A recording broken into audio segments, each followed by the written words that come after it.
All right. Welcome to this webinar. I have a little bit of cold today. We'll get through this. So this webinar today is about moving to other markets, and if whether or not you can do it once you start practicing, how viable it is, and also the kind of strategy it is for people to be able to move markets. And I just at the outset, I'll tell you that I've made thousands of placements with people that wouldn't have been placed in their home market if they hadn't begun looking at different markets. So we're going to talk a lot about that today. Also, for law students and people just starting out your career, it's very important that you choose markets that you're going to work in very carefully, because if you start out, for example, in a very small market, it may be very difficult for you to ever work in a larger market again. And if you start in a large market, that will also have its own series of limitations and so forth as well. So this is a very important topic. And honestly, it's when it comes down to trying to find a job and where to look and where you're going to be happy in your career, it's really, I think, one of the more important topics that there is, and understanding whether or not you can move between markets and how that works. And it's funny because at BCG, we have literally hundreds of thousands of attorneys. And a lot of people will go in and they'll say, oh, I want to work in Washington, D.C. That's a very large proportion of people, because they know that you can pretty much get waving the bar there fairly easily. And things like that are often mistakes that people are making, because if you're trying to relocate to a market like Washington, D.C., there's more markets there than anywhere, more attorneys there than anywhere. And it's not always easy to relocate to that market. As a matter of fact, it's very hard. So those are some of the things we'll talk about today. Also, this is a live webinar. So if you have any questions about this webinar while we're doing it, or you should write them down. This topic, by the way, is a lot of the topics that I talk about are often inspirational or could be very interesting about ways you can improve yourself. And this topic is a little bit technical, because you have to understand some little things about economics and so forth. As you listen, I'll try to go through this stuff fairly slowly, but it's important for you to understand how you can relocate effectively to markets. And I'll just tell you right at the outset that people, their entire lives often are guided, or they think their entire careers are guided by the decision of what markets they think they can relocate to. Like, people come over to the United States by the thousands and come into LLM programs each year from other countries, and they believe that just by getting an LLM, they'll be able to relocate. So people make all sorts of decisions in markets, and they don't make them from an educated point of view. They don't understand why you can move between markets and why you can't.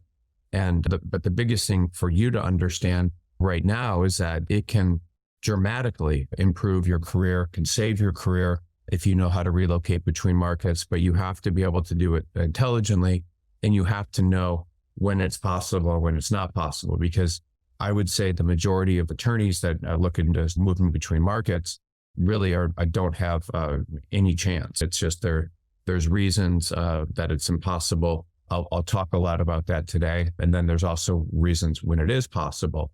So if you're not having luck in your current market getting jobs, it's often very smart to relocate and to look in other markets. And I saw something the other day where I was speaking with an attorney that went to Harvard Law School and was working in Washington, D.C., and worked at a firm for a year. And then he was working in a corporate related practice group, and then lost his job and just thought that he could apply just to firms in Washington, D.C. And I wasn't working with him and hadn't got a single interview in 6 months. So he'd been unemployed for 6 months. But if he had looked in other markets like New York or where he was from, or another city, he would have gotten plenty of jobs. So you need to understand what markets mean, how you can move between markets, and why it's important to be able to move between markets in your career if you have the ability, and then to not waste your time trying to do it if you don't want to. And then also why it's often a mistake for people to believe to go to one market when it will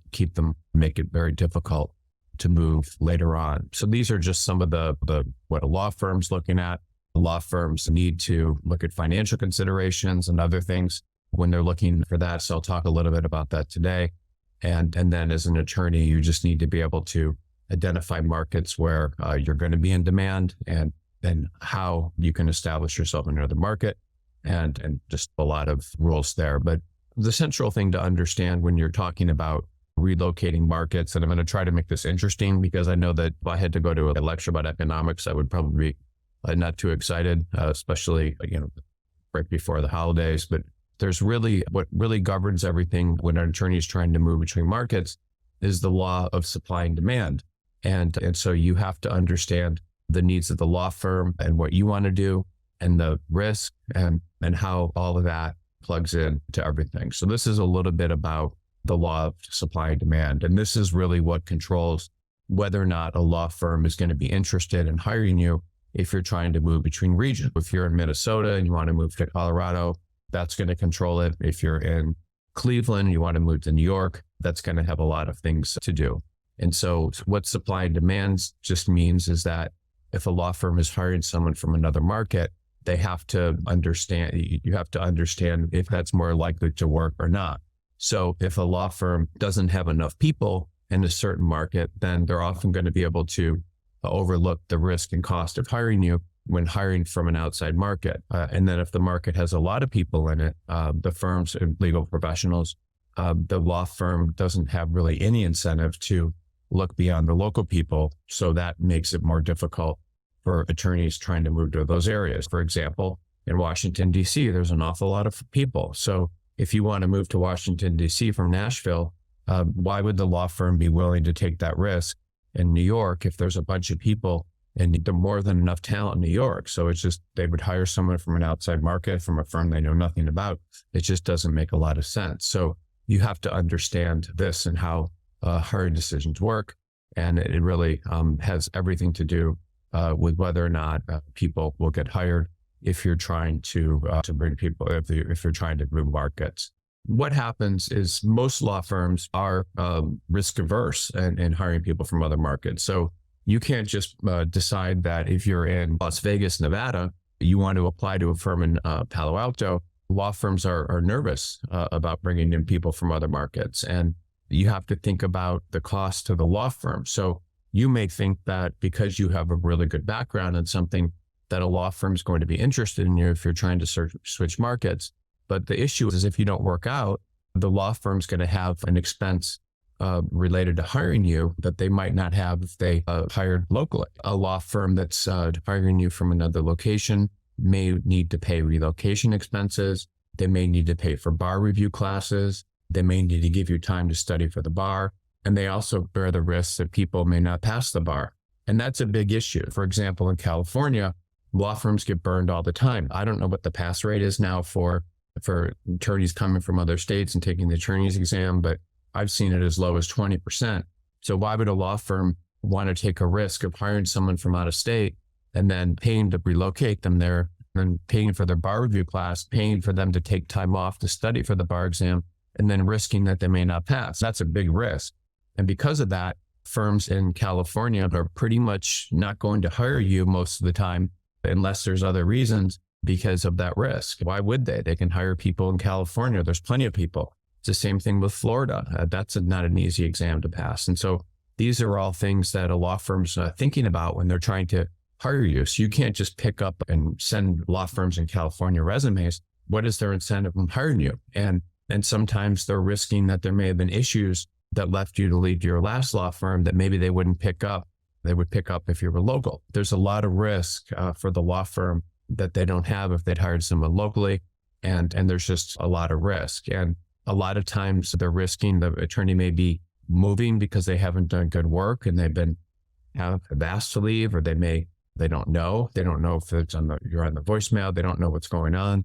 And therefore they may actually, if you're moving and they're hiring you just without access to an understanding of the firm and what might be going on, then you become someone else's liability. And sometimes I've seen it very frequently that I've seen law firms hire people that had very serious substance abuse issues. I saw one big New York firm not too long ago in Los Angeles hiring someone that had a crystal meth addiction and from an outside market, and had to put a fan at their desk blowing cold air at their face. These are real stories. I saw one woman move to Germany by a law firm, and then when she got there, they discovered that she was an alcoholic and had to pay to put her into rehab. And so people have issues when they're hired sometimes from out of state, and the law firm doesn't necessarily pick it up. And It's more of a problem when the person relocates, but then if they're local, it just creates problems. And sometimes people are asked to leave for other reasons of not working enough hours, and they don't necessarily pick that up. And then the other risk that the law firm faces is what sometimes when people move from large markets to less desirable or smaller markets, they'll often leave when they can. So it's very common for people in recessions and in slow markets, when it's very difficult to find jobs in their market, they may relocate to a smaller market and give a very good explanation of why they're doing that and be able to get a job. But when the economy picks up, they almost always will leave. And when things get more busy, and then when the attorney leaves, there's also a cost of replacing them, the cost of lost work that the attorney can be doing for clients, and then the morale of the attorneys when they leave. So what that means is that if a law firm hires someone from out of state, from a larger market into a smaller market, and the person leaves after when they're able to get a job in a larger market again, then that law firm has to replace them. There's lost work that may not get done, so the law firm's losing money. And then there's the morale of the attorneys. So when the attorney leaves because they feel like they might not be in a good market. And so the cost for hiring an attorney from another market that doesn't work out can hurt the firm a lot. And then again, there's the same thing with the bar exam and all the other expenses. And when an attorney is hired from out of state as a litigator, they may need to sign pleadings. They may not be able to sign pleadings until they're admitted, which is usually the case. Local rules, all those sorts of things that will happen. And again, so all these are expenses, that time for the bar, and then unhappy, and just a lot of factors that are difficult. Another thing that happens is very common is an attorney will relocate with their spouse. The spouse may not like the new market. They may not have the same friends. They may not like the people, and they may be unhappy and want to leave. So that's another thing that is difficult. Sometimes the attorney may need to sell property and all sorts of things in order before they can leave. They'll need time to take time off, to all these sorts of things for licenses. And so there's just a big risk of the whole thing. So you have to just understand, and I'm just throwing a lot of things out there. And the reason I'm throwing all this out there is these are risks, and they're real risks that may not happen if someone hires someone locally. So just because you feel good about your experience or your practice area or what you're doing, you have to be able to look at these risks from the status of a law firm. And a law firm is going to has to make a very difficult choice of why would they hire someone from out of state when they can hire someone locally. And again, like a lot of people come to the United States and get LLMs, for example. Why would the law firm risk having to get you whatever you need to be authorized to work? So they need to file papers and things. They risk that you want to go back to your country.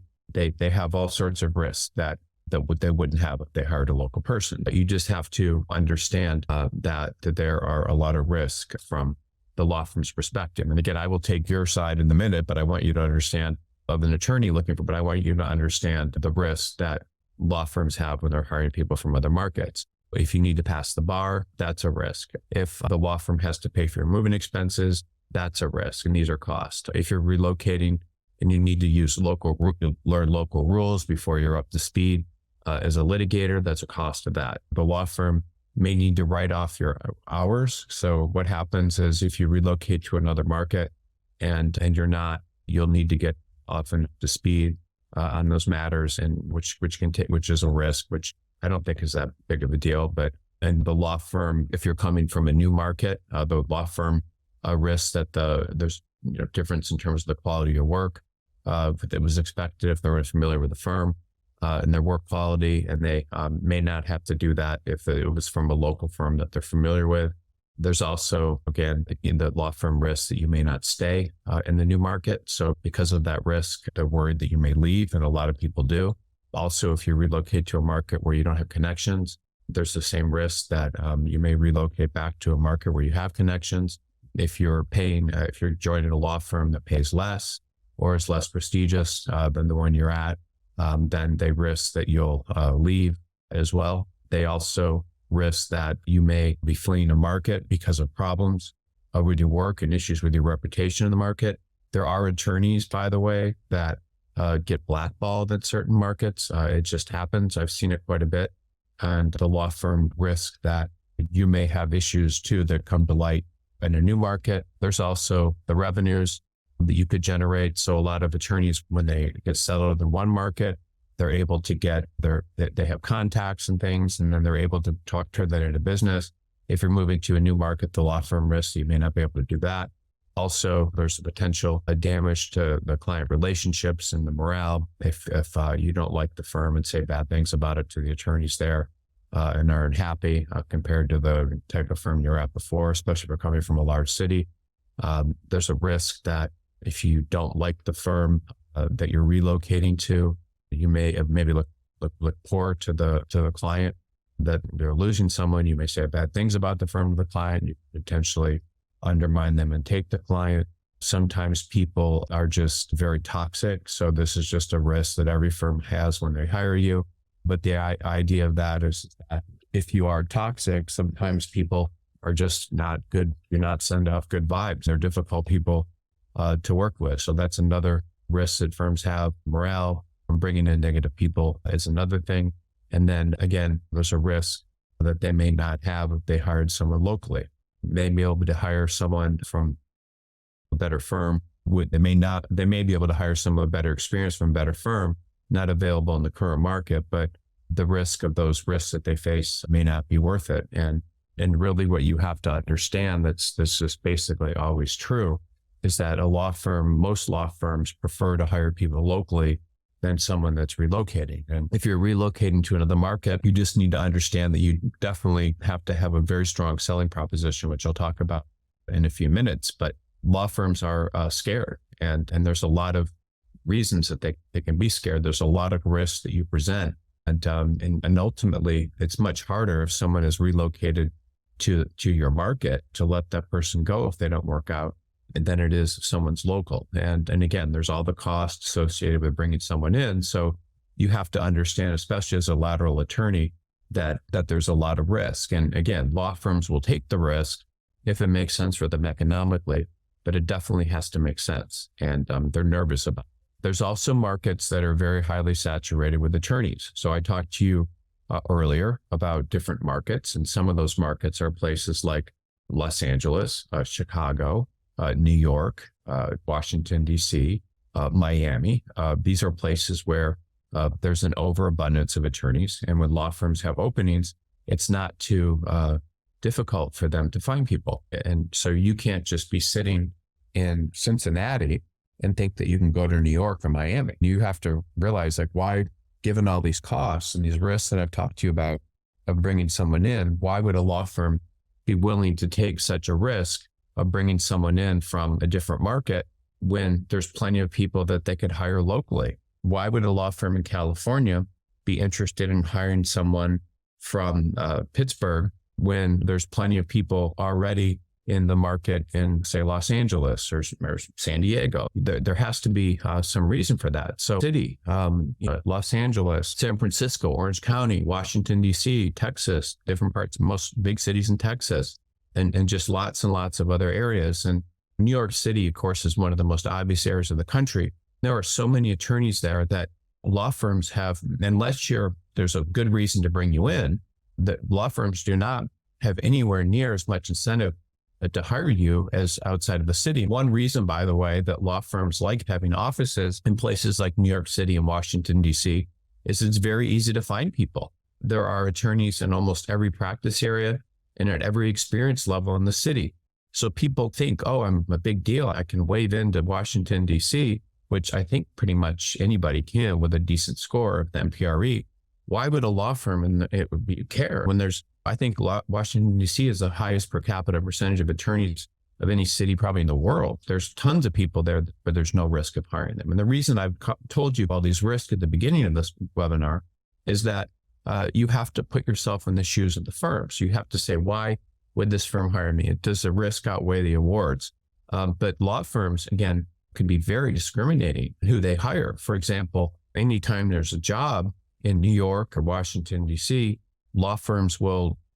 candidates will just get calls up and down at the best firms about that job within hours. And so there's attorneys that will say, I was sitting in my office and a job came out and I got calls from 10 recruiters in 3 hours about this job. This literally happens. And there's so many people in these markets that the law firms can hire that you just need to put yourself in the shoes of the law firm. If they're getting all these candidates, and not only that, but there's markets like New York is so saturated with attorneys that if they're seeking a third-year attorney, they're not going to look at a fifth-year attorney. They're going to want a third-year attorney. Whereas in a smaller market, they might. And if a law firm wants someone that is, I don't know, say they can be very discriminating. So one example is if you don't have a job in New York, when you're applying for another job at a big firm, your odds of getting interviewed and hired are almost very low because the law firms have so many options. They'll hire people that are employed, which are less risk.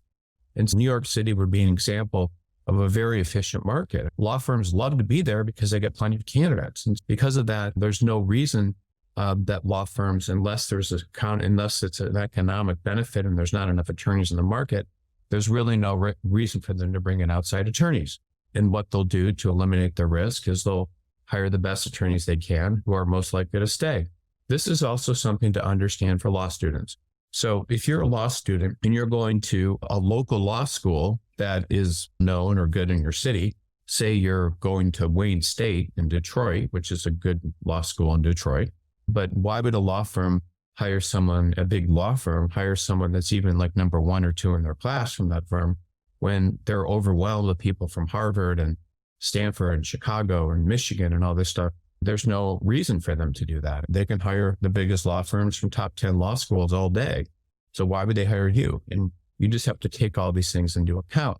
Law firms, have very little incentive, like I told you earlier, to hire people that are unemployed. Those same people would get interviews in smaller markets, but not in larger markets. I mean, they can just be discriminating up and down and may not reflect that badly on the attorney, but law firms do not take risks. They don't have to take risks unless they have to. And regardless, law firms have plenty of attorneys in large markets that have no risk associated with them. And you take schools like Harvard, Chicago, and New York University, and there's such a massive supply of these attorneys there that they're less special than they might, be in a smaller market. The few attorneys like them. I remember not too long ago, this woman was applying to be a recruiter at our company, and she'd gone to University of Chicago for law school, which is a great school, and hadn't been a summer associate in a law firm. And because of that, when she got out, she was unable to get any jobs with law firms in New York City, even though she applied to all of them, because there's a risk associated with someone that didn't have a job as a summer associate. So this is how law firms think, and they're why the risk because someone didn't apply for jobs didn't get a job as a summer associate because they'd have plenty of people that worked as summer associates in big firms. So why would they take a risk of someone that did it? And again, law firms that pay market rates, like the high salaries, which by the way, is only about 3 to 5% of all the jobs, I believe, that for first-year attorneys. So everybody thinks that there's something wrong with them if they're not making these high market rates. There's absolutely not. It's the top 3 to 5%. It's not a huge number of people, but people seem to define themselves based on that sometimes, which I don't think is right. And again, other markets just have plenty of attorneys, and most large cities are like that. Not all of them, but most. And so if you're at a law firm in one of these markets and we're faced between hiring someone local and someone who's not, what would you do? You have to understand that. And again, I'm going to talk a little bit about this later because you can get around this by being in certain practice areas where there's not a lot of attorneys. There's different things going on right now that are very interesting. Like in some large cities, they're seeking a lot of senior healthcare attorneys, and there's just not enough of them. And so people are being hired from out of state, and that can happen when there's a market demand, which I'll talk about a little later. But Washington, D.C. is something that if we have 100 candidates applying to BCG and saying what their reasons of interest are, 30 or 40%, something ridiculously high. Maybe it's a little bit lower, but we'll always put down Washington, D.C. And again, that is a very difficult market to get into. Think about it. It's got University of Virginia, it's got George Washington University, it's got American University, it's got all these law schools that are just throwing people at it all day long, every day. And it's got a lot of people trying to work there. You have to understand what would you do if you're a firm in Washington, D.C. And again, all these markets, Chicago, Florida, Texas, Atlanta, California, and It's just very difficult to relocate there. Los Angeles County is one of the largest economies in the world. I think it's among the top 10, if you took just the county. So I think it's among the top 10 largest economies in the world. So it's huge. And Northern California also has a lot of law schools. And so there's just a lot of legal markets that people want to work in. San Diego's another one. People from all over the country want to relocate to San Diego because of the climate and different reasons, but it's not a huge legal market. Again, in these markets, unless you have a certain way to market yourself that the law firms like, the law firms are more interested in local people than hiring people from out of state. And then there's markets without a high concentration of attorneys, which actually are things that you need to consider if you're looking for a job. This is one of the ways when I get people positions that aren't having luck in larger markets, this is what I do. I introduce them to smaller markets. So there's law firms that don't have a lot of attorneys, and they may have needs for their clients and so forth.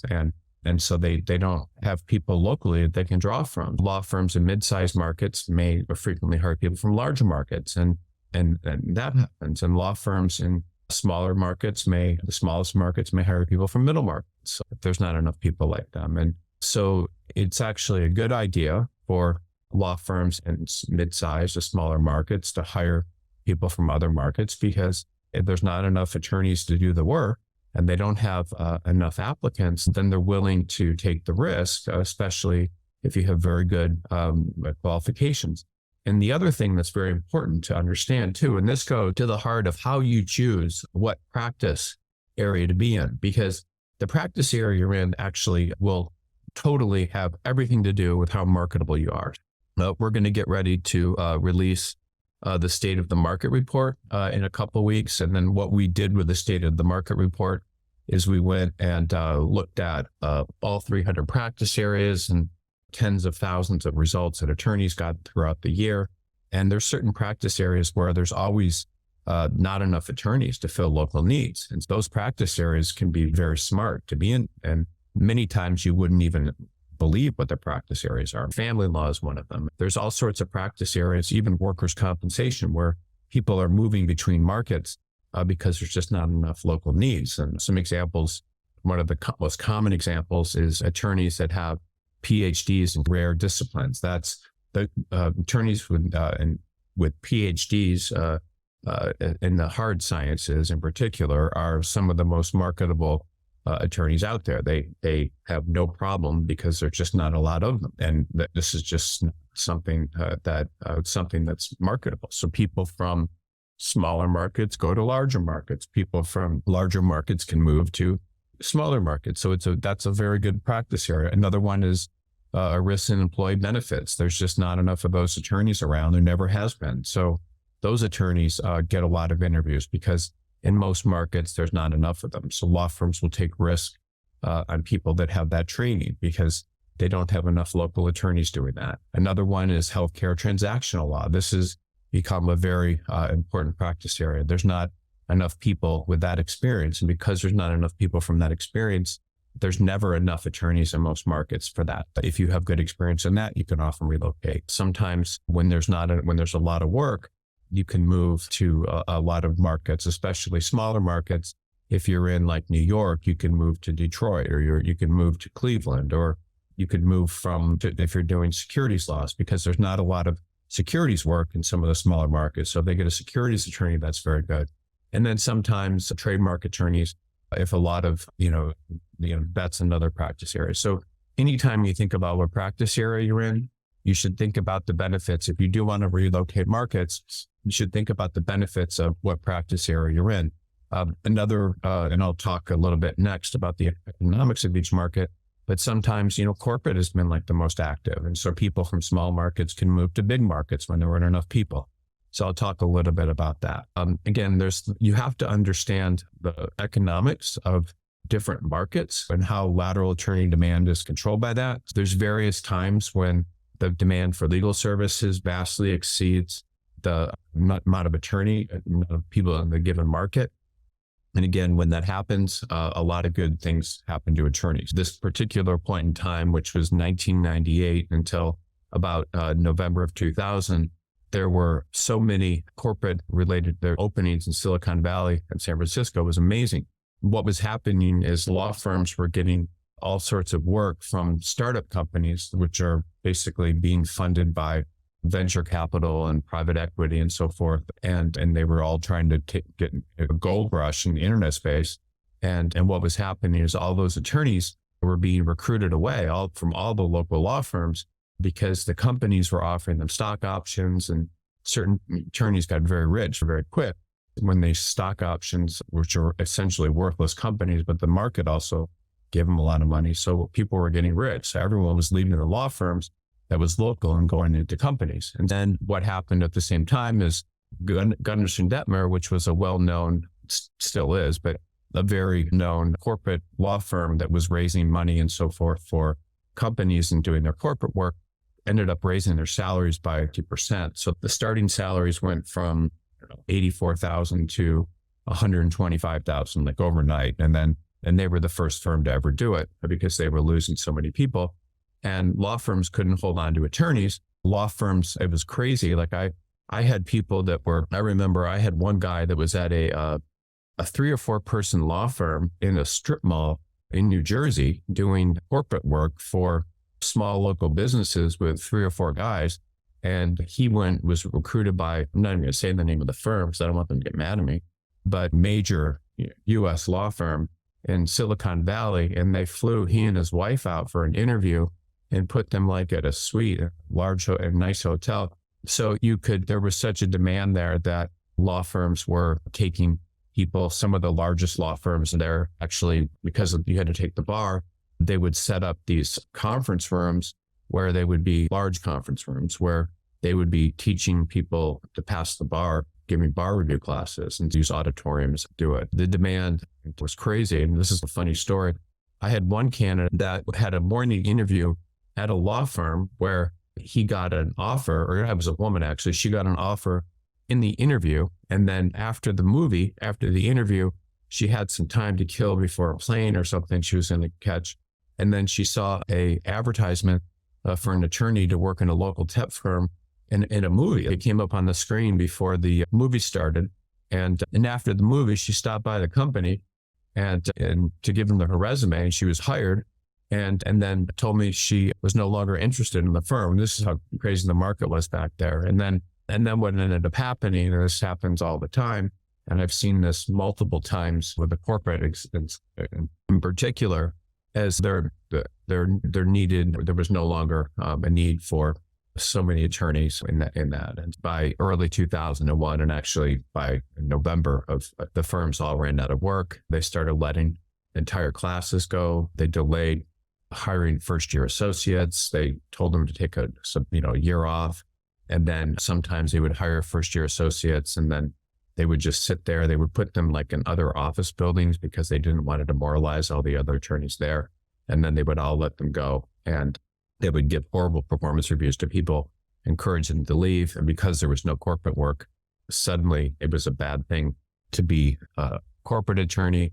And people would actually move home, like they would rent U-Hauls and things and tow them home to their parents' house and start doing other careers entirely. So they were in demand, and then all of a sudden that their world came crashing down. And this can happen in different things. And it was the same thing with patent attorneys. So I had a patent attorney once that was in Seattle, and he got this interview with a big firm in Silicon Valley, and the first offer they made him was more than he was. I think at that time, someone who was class chair might make 120, and they offered him 150,000. And then he said he wanted 175, and they said, okay. And then he said he wanted a $50,000 starting bonus, and they said, okay. And then he still didn't take the job. I mean, this is how much demand there was, because at that point in time, there just weren't as many patent attorneys as there are now. And so, what's happened now is that there's a lot less demand than there was when, it used to be walking on water if you're a patent attorney. There's been other periods where corporate's been varying demand, and then other periods, where, it slowed down. So, and then sometimes there were times when attorneys could move between markets because there wasn't enough demand. So anytime the economy, for example, gets really good, there's more demand for corporate attorneys. And then when it slows down, things will slow down quite a bit. But when they're active, you could move, attorneys could move to slower markets many times when things slow down. So a law firm in Sacramento might hire someone from Silicon Valley when things slow down. A law firm in Seattle might hire someone from Silicon Valley when there's a slowdown there. But most attorneys do not understand how to engage in this market arbitrage. And that's one of the problems that you may be facing as an attorney when you're trying to find a job in a market where there's not a lot of jobs. You have to understand how to move between markets. And you need to understand if you want to move from a big market to another, it's going to be more difficult than it would be often to move to a smaller firm. And a lot of times, a Silicon Valley attorney, when a market slow down, may try to relocate to Los Angeles. It's very common. So if someone's getting laid off in Silicon Valley, in San Francisco, then they'll say, I'll try Los Angeles, but there's much less corporate work in Los Angeles and actually much more competition for jobs. So law firms wouldn't hire them there. And one of the biggest mistakes you can make is that understanding how to relocate to markets where you can actually get a job as opposed to ones where it's going to be much harder if you're trying to relocate. So one of the most smartest moves an attorney in New York can make is there's actually a lot of very good firms in Syracuse and Albany and Rochester and a lot of states and cities in upstate New York. And they frequently hire people from New York City that are in different practice areas that they have, because people relocate there and they suddenly have houses and their kids are going to school and the commute turn is bad and there's a community and things. And so they stay.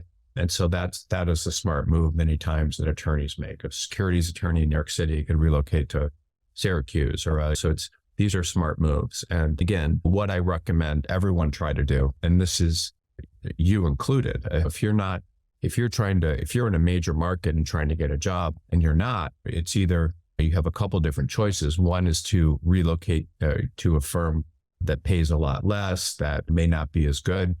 I saw a resume yesterday of a woman that we had placed, and we had gotten her, I don't know how we did it. She was a recruiter that we had at our company, liked her and decided to represent her, even though she was, didn't even completely speak English very well and was from China and just completed an LLM. But someone had got her a job with a large law firm in New York that needed someone that spoke Mandarin or Cantonese, I forget. And so she got hired, even though she never worked as an associate in a U.S. law firm. Again, I don't know how this placement happened. It's very rare. We do make placements like that sometimes when we're able to make a very good connection with the candidate and the firm. And so things just end up working like that. But typically we don't place people that are right out of law school. But anyway, long story short, she got a job with this firm and she was there for a year and a half or 2 years. And because corporate has slowed down a lot recently, when she was laid off, she couldn't find a job.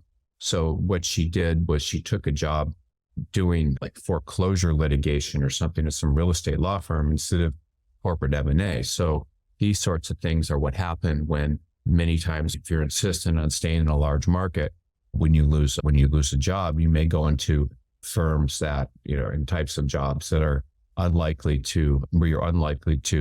not in your practice area. Another common practice area that sometimes there's too many of people is like when it's a good economy, trademark is a very active practice area. But when it slows down, there's always more trademark attorneys on the market than there are jobs. And so trademark attorneys have seen the only job they can possibly get is a job in insurance defense or something, paying 1/3 of what they were making in a large law firm. This is the thing that happens many times if there's too many of you in a market. And it's a very good strategy if you're having a difficult time getting a job in a major market to find markets where there's not a lot of you. I've seen that with family law, for example. Not too long ago, one of our recruiters had a candidate that was doing family law outside of Denver and had 15 years of experience. And that that particular practice area would be much kind of difficult to place someone in Denver because there's a lot of very senior family law people. And it's not a good place for that. But she was moving to a relatively small town in Wisconsin. And we decided to research firms just in the county where she was moving. And we found 30 or 40 places. And she got 4 or 5 offers because they had a real deficit of family law attorneys there. So sometimes relocating to other markets makes a lot of sense if there's no demand.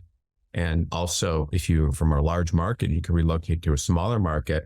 Often good choices are where you're from or where your spouse is from or where you have family or other kind of connections. Can be a very smart thing. But the biggest mistake that attorneys make, and it's a constant and never ending mistake that they all make, is they have an attachment to New York City or Boston or Chicago or Washington, D.C., and they think that they always have to work there, not realizing that there's so many of people like them. And if there's something not quite right with their background, that they're going to get a job there. So they do everything they possibly can to remain in that market.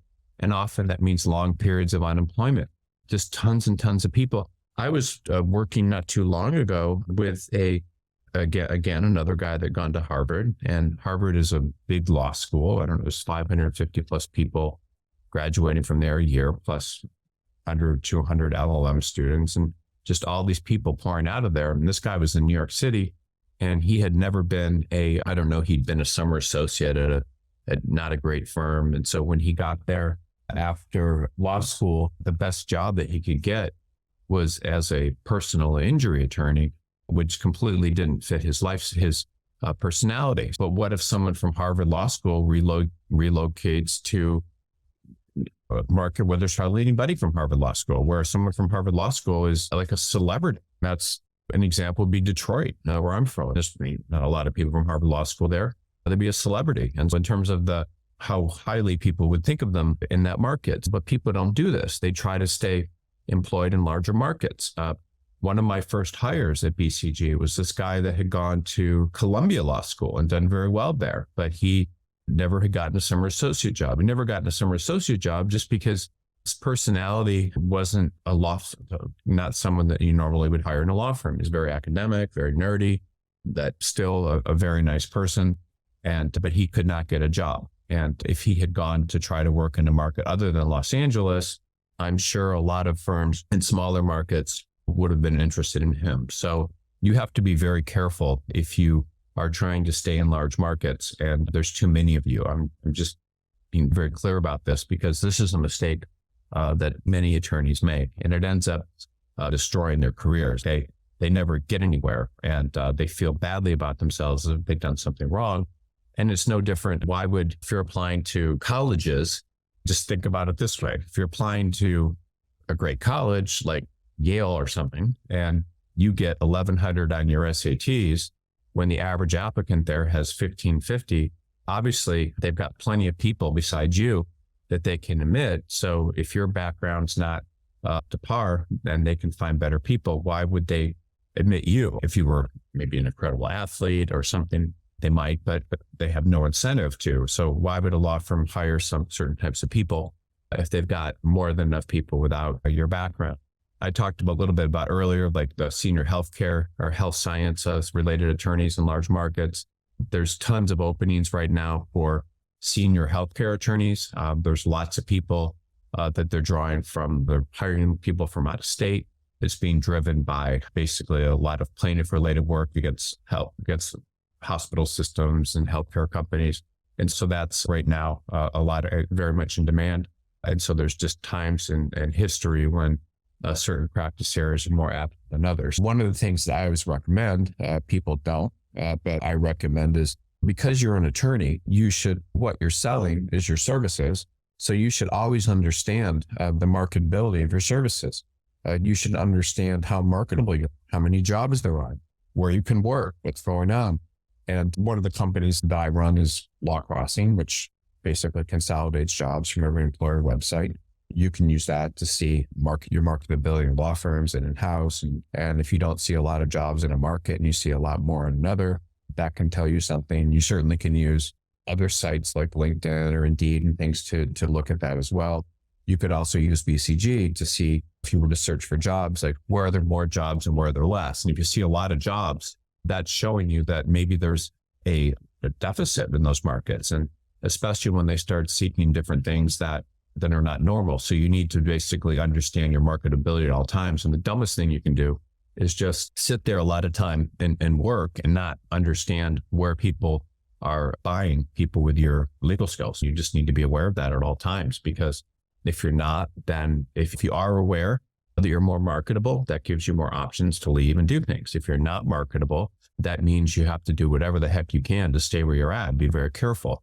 So you just have to understand your marketability at all times, and very important. And very few people do that. If you were, for example, a healthcare attorney right now, and you're very marketable, you weren't as marketable 2 years ago, or even a year and a half ago, and certainly not 5 years ago. But suddenly, if you are marketable and you're in some position where it's not paying a lot of money, then you're marketable. I remember, this is just a funny story. I had this woman that I was working with about 3 years ago, and she was an associate in a law firm, and she had a book of business doing data privacy related work where she had over $3 million in business, and the firm was paying her $250,000 a year. And she just thought this was totally normal, and there was no problem with it. And I basically told her, no, you actually should be making probably at least $750,000 a year, and you're just completely unaware of your marketability. And I didn't seek her out. She was just approached me looking for a job, and I called her.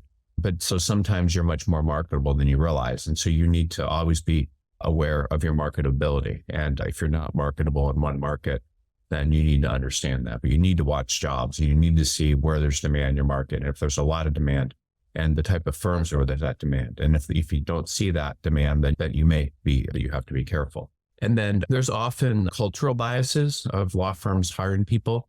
So sometimes you may believe, if you're in Chicago, that you can easily pick up and move to Charleston, South Carolina, because a law firm is going to be happy to have you there. But a lot of firms do have cultural biases. And so what that means is there's certainly cultural issues sometimes of hiring people from other markets. Markets like New York, Los Angeles, San Francisco, Houston, and things are very cosmopolitan. They have diverse economies, and the people are diverse. They're happy to hire people from all backgrounds. They don't care about anything related to whether you're from there or not. Most of the time, they don't care about anything about your whatever it is, whatever you do there, and who you are, your religion, and that they don't care. But a lot of markets do have very unique cultures, and you can't just walk into those markets. They feel they just view people from other markets suspiciously. So if you were to try to relocate to Savannah, Georgia, that is a market that is probably pretty insular. Most parts of South Carolina are like that. New Orleans to some extent, not completely. Grand Rapids, Michigan, Memphis, San Antonio, Richmond, Virginia. So these markets typically aren't hiring people from other places. They just hire people locally, because it's very difficult many times for outsiders to relocate to those markets. So an example was, not too long ago, I was trying to help an attorney who'd moved from a large market to Charleston, South Carolina. When she got there, she discovered that all the attorneys at her small firm had gone to the same high school. All the attorneys were married. Their spouses were friends.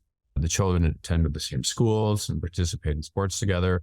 And this woman was single, and all the partners in the firm were married. And this made her feel unwelcome, comfortable. She was never really part of the culture and the people. And law firms in those markets are just much more comfortable hiring people locally, and outsiders just don't fit in, and they need to be trusted, and it's just how it is in a lot of these markets. The attorneys all know each other, and so that can be something. There's other markets too that a lot of times people will try to go to. In Los Angeles, outside of Los Angeles, there's markets like Fresno or Bakersfield, where there's not a lot going on there, but there are law firms there. The law firms in those markets know if they hire someone from a less desirable or cosmopolitan market, they're just unlikely to stay there. Bakersfield is not the most sophisticated place. I like Bakersfield a great deal, but it's not a place that people often want to live. It's just, an attorney comes from New York City. Why would the firm in Bakersfield ever think the person is going to stay?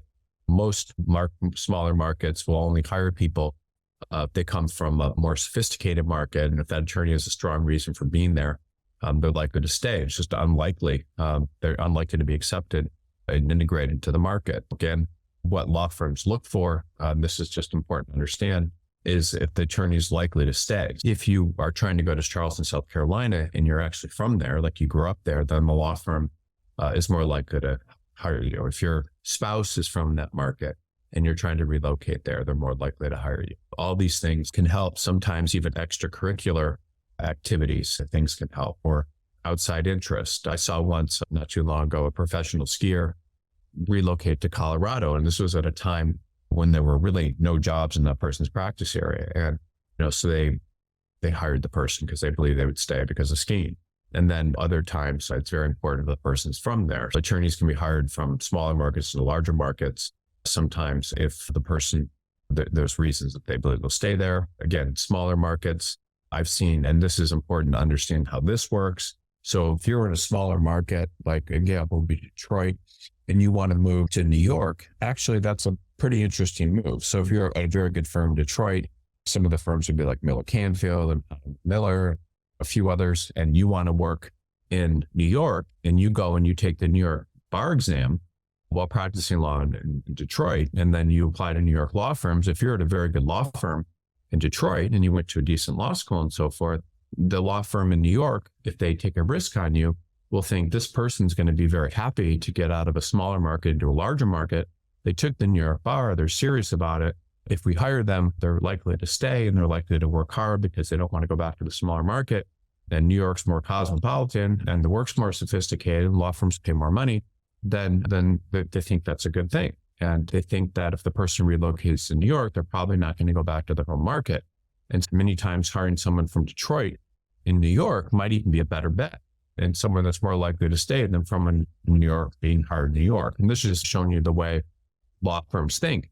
A lot of times people will move to California and they will have taken the California bar exam on their own. And that shows a tremendous motivation. And they may be relocating from another market as well. So that can be something that works as well. So you can think about that when you're relocating markets. And then another thing is law firms often require lateral attorneys have a given level of experience, depending on the size of the market. So the attorney's experience concerns when the moves are permissible. If attorney's trying to move to or between a large market to a smaller market within the market, then the experience level is going to be something. The interesting thing about larger markets is that they tend to have a much more system of up and out than law firms in smaller markets. So what that means is in the largest markets, they tend to limit the number of attorneys they hire as they get more senior. So it becomes much more difficult to stay in larger law firms as you get more senior in large markets because they just can replace you with people that are younger, more hungry, that don't bill out as much, and clients like better for that. And in a larger market, you're expected to start getting business. And if you don't have it, then you're competing with partners for work. And these partners are paid more money for the work that they do themselves as opposed to what they give others. And so it becomes difficult for you to stay employed. Law firms also know that more senior attorneys will pressure them to make partners, so they'll feel a lot of pressure. And they wouldn't have to do that with a mid-level attorney with, say, 3 to 5 or 6 years of experience. And so that's something that is more appealing to them. And then many times, if the senior attorney doesn't believe they're going to be made partner quickly, they may leave the firm after a short period to go in-house and to another practice setting that's safer. So there's a risk of an attorney hiring them there. And then also once an attorney gets more senior, they're competitive with senior attorneys, other senior attorneys there at the same level for partnership, and that can harm the morale of people that are there. And also law firms just don't have a lot of incentive to hire people from other markets. There's just too much risk in hiring out-of-state attorneys, especially as they get more senior. Again, this just shows you how things work in the larger markets, and it's easy for them to hire more junior people. And then large firms in larger markets are already trying to push out people with too much experience and hire people less experienced because there's an oversupply of them. So relocating to those markets as a senior attorney just is very difficult. And unless there's a certain amount of demand in the practice area, like healthcare I talked about earlier, it can be also difficult. One of the things you also need to understand is when are you relocating? So it's difficult to relocate to other markets as a senior attorney. It's also very difficult many times as a junior attorney. So if you have less than 2 years of experience, you're still learning how to practice law. You haven't really been trained entirely. You may still require feedback and you may, have a difficult time. The same thing goes with mid-level attorneys. So 3 to 6 years of experience. They can also, they typically do know what they're doing. They do not need training. They're not senior attorneys yet. So this is when you're most marketable. It's easiest to move is a mid-level. And then attorneys are most attractive. If you want to relocate markets, you're going to be most attractive as a mid-level associate and not a junior or senior associate. So the time to move, if you're trying to move between markets, especially to a large market, is when you're a mid-level associate and not a junior associate. And then attorneys relocating to larger markets and law firms in smaller markets are more likely to be able to move then. But the idea is if you're the law firms in mid to smaller size markets are less likely to find people like you when you're trying to relocate it. Again, we talked about practice areas. That's something to consider as well. So if law firms have the needs for people like this, they may often hire people without business or not. We talked about Texas attorneys Detroit hiring securities attorneys, people in Texas hiring specialized patent attorneys and that sort of thing. So again, the partners in one market with a certain specialty can often relocate to many markets and rebuild their careers. And if you're a partner level attorney watching this, one of the things I would say is that often the very smartest thing you can do is to relocate to another market where there's demand. This is something that whose lives of numerous partners, countless throughout history and my history doing this work, who I've got successfully employed in other markets. So the idea would be you take a partner, they have a certain level of experience in one practice area or another. It could be patent prosecution, it could be healthcare, it could be corporate related work.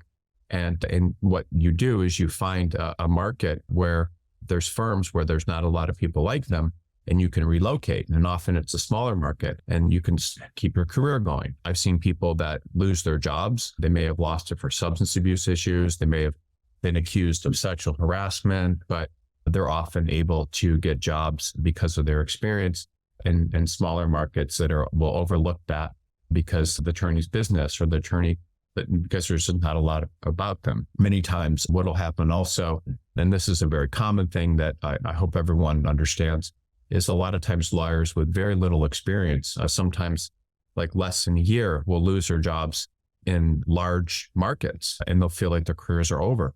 Every year, by the way, this applies every week on this call, people bring up this issue. If you are an attorney in a big market, let's say you're in New York, or that's a very common, or Washington, D.C., or, some large market, and you will lose your job. You may have started at your firm in September, and by April, you will get fired. This is very common. It happens to countless first-year associates every year. And I'm sure there's people watching this right now that that's happened to. Well, if that happens to you, it's going to be much harder for you to get a job in a large market because you're just competing with a lot of other people, and they don't need to hire people that are out of work in the largest markets. But if you start trying to work in smaller markets where there's not a lot of people with qualifications like you that went to some good law schools or worked at big firms, then it's going to be much easier for you. So I've had these instances happen multiple times where someone loses their job in a big market. And I'm like, listen, let's just look at a bunch of smaller markets. And suddenly that person is getting, 10 jobs. And this is what happens many times when you have certain types of qualifications. So one of the smartest things you can do often is to relocate to smaller markets if something happened to you and in that market. And so it's just, you have to understand kind of the laws of supply and demand. This is just an example where someone lost their job in San Francisco and they got interviews in Tennessee and Ohio, Connecticut, and some other markets. If they had more experience and no connections, then how they got interviews, they did. And again, this is an example of kind of law firms and how they hire people based on different prestige levels. We at BCG, we have all the law firms in our database ranked by prestige levels. And we also have all the candidates ranked based on prestige levels. The best firms are ranked 5s. These are your firms like Cravath, Sullivan and Cromwell, Wachtell. These are firms that very few people work at, and there's very few of these firms. And then we have law firms that are, let me just see here. We have law firms that are ranked at 4. A law firm, I don't know if it says this up here, but A law firm ranked at 4 is your typical AM Law 100 type law firm. And then your 3s are law firms that tend to service middle market clients and sometimes smaller clients. Their typical clients are going to be businesses with smaller budgets than your 4 and 5 firms. But your rank 2 firms tend to service smaller businesses and individuals. And then law firms that are ranked 1 tend to service individuals with smaller budgets. And if you're trying to move firms, you're much more likely, it's going to be easier for you most times to move from a 5 firm to a 4 firm. And then if you're at a 4 firm, it's going to be easier for you to move to a 4 firm many times than another 3 firm. So you have to start thinking on the prestige level of the firm you're willing to work at. So if you're at a big AM Law 100 law firm and you lose your job and there's not a lot of people like you, can apply to firms that may not be ranked as highly, may not do quite as sophisticated work, and you're going to be more marketable many times if you try to work at these firms as opposed to the type of firm you're in. So if the lawyer is not marketable and they're in the region, they may also be able to relocate at their firm to one that's less prestigious, which a lot of people don't want to do. So most associates in major law firms want to relocate to other major law firms. But if there's not a market for you, you may be better off relocating to another firm. So if you're at a 5 firm, it's often very easy, depending on, regardless of what's going on in the economy, to relocate to a 4 firm. And then it's easier than doing that many times. In 5 firms, you can get the kind of the sense of everything. The type of work you're willing to do, the type of prestige level of the firm you're willing to work at when you're relocating is often going to be really governed by this stuff. But a 3 firm is going to face a lot of risk if you're, relocating from like a 4 firm, because they may think you're going to be unhappy with the quality of with the type of work being done. And again, it's different types of firms that you can relocate based on prestige level. And it's just, well, the whole point of what I'm talking about is that oftentimes people are trying to relocate to different markets, and you have to understand why people would take the risk. So one example would be your 1 and 2 firms, which tend to do things like personal injury or insurance defense or trust in estates to some extent, at least workers' compensation. They have really no incentive to hire people from out of state because there tends to be in those markets lots of local law schools. So if you take a law school like New York Law School, for example, and people do go to very good schools from New York Law School, good firms, but for the most part, a lot of people coming out of there tend to do more consumer-facing work, which would be like immigration, workers' compensation, personal injury, things where they're representing consumers with limited budgets.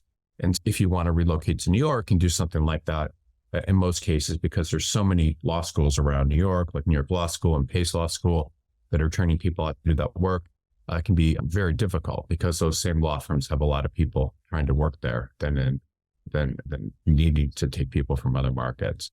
This kind of maybe not the most interesting presentation, but you have to understand really the laws of supply and demand and whether or not how you can relocate between markets. And it's much easier many times you have to understand how will you move between markets, and it's going to be based really on the law of supply and demand, meaning if there's more than enough people in the market you're trying to relocate to, the law firm doesn't really have any incentive to bring you in unless there's something special about you and whether or not you can do that. And there's a lot of risk for law firms hiring you. And so you need to understand those risks and the cultural bias for law firms hiring you from out of state. And then you just need to understand those dynamics and whether or not how you're going to be marketable.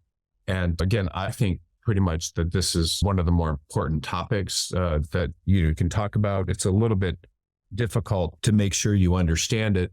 But the main point is that if you're trying to relocate to a market, you have to understand that there's a risk associated with a law firm hiring you from another market. And so what does that mean? That just means that law firms have a lot of risk. And so bringing someone from another market is risky for them. The only way they're going to do that, and the only incentive they have to do that, is that if you look like a better candidate to them than someone in their market, or if there's a demand for people like you in that market, then they're likely to do it. But it's not enough to say, hey, I'm a commercial litigator in Washington, D.C., and I want to move to Miami.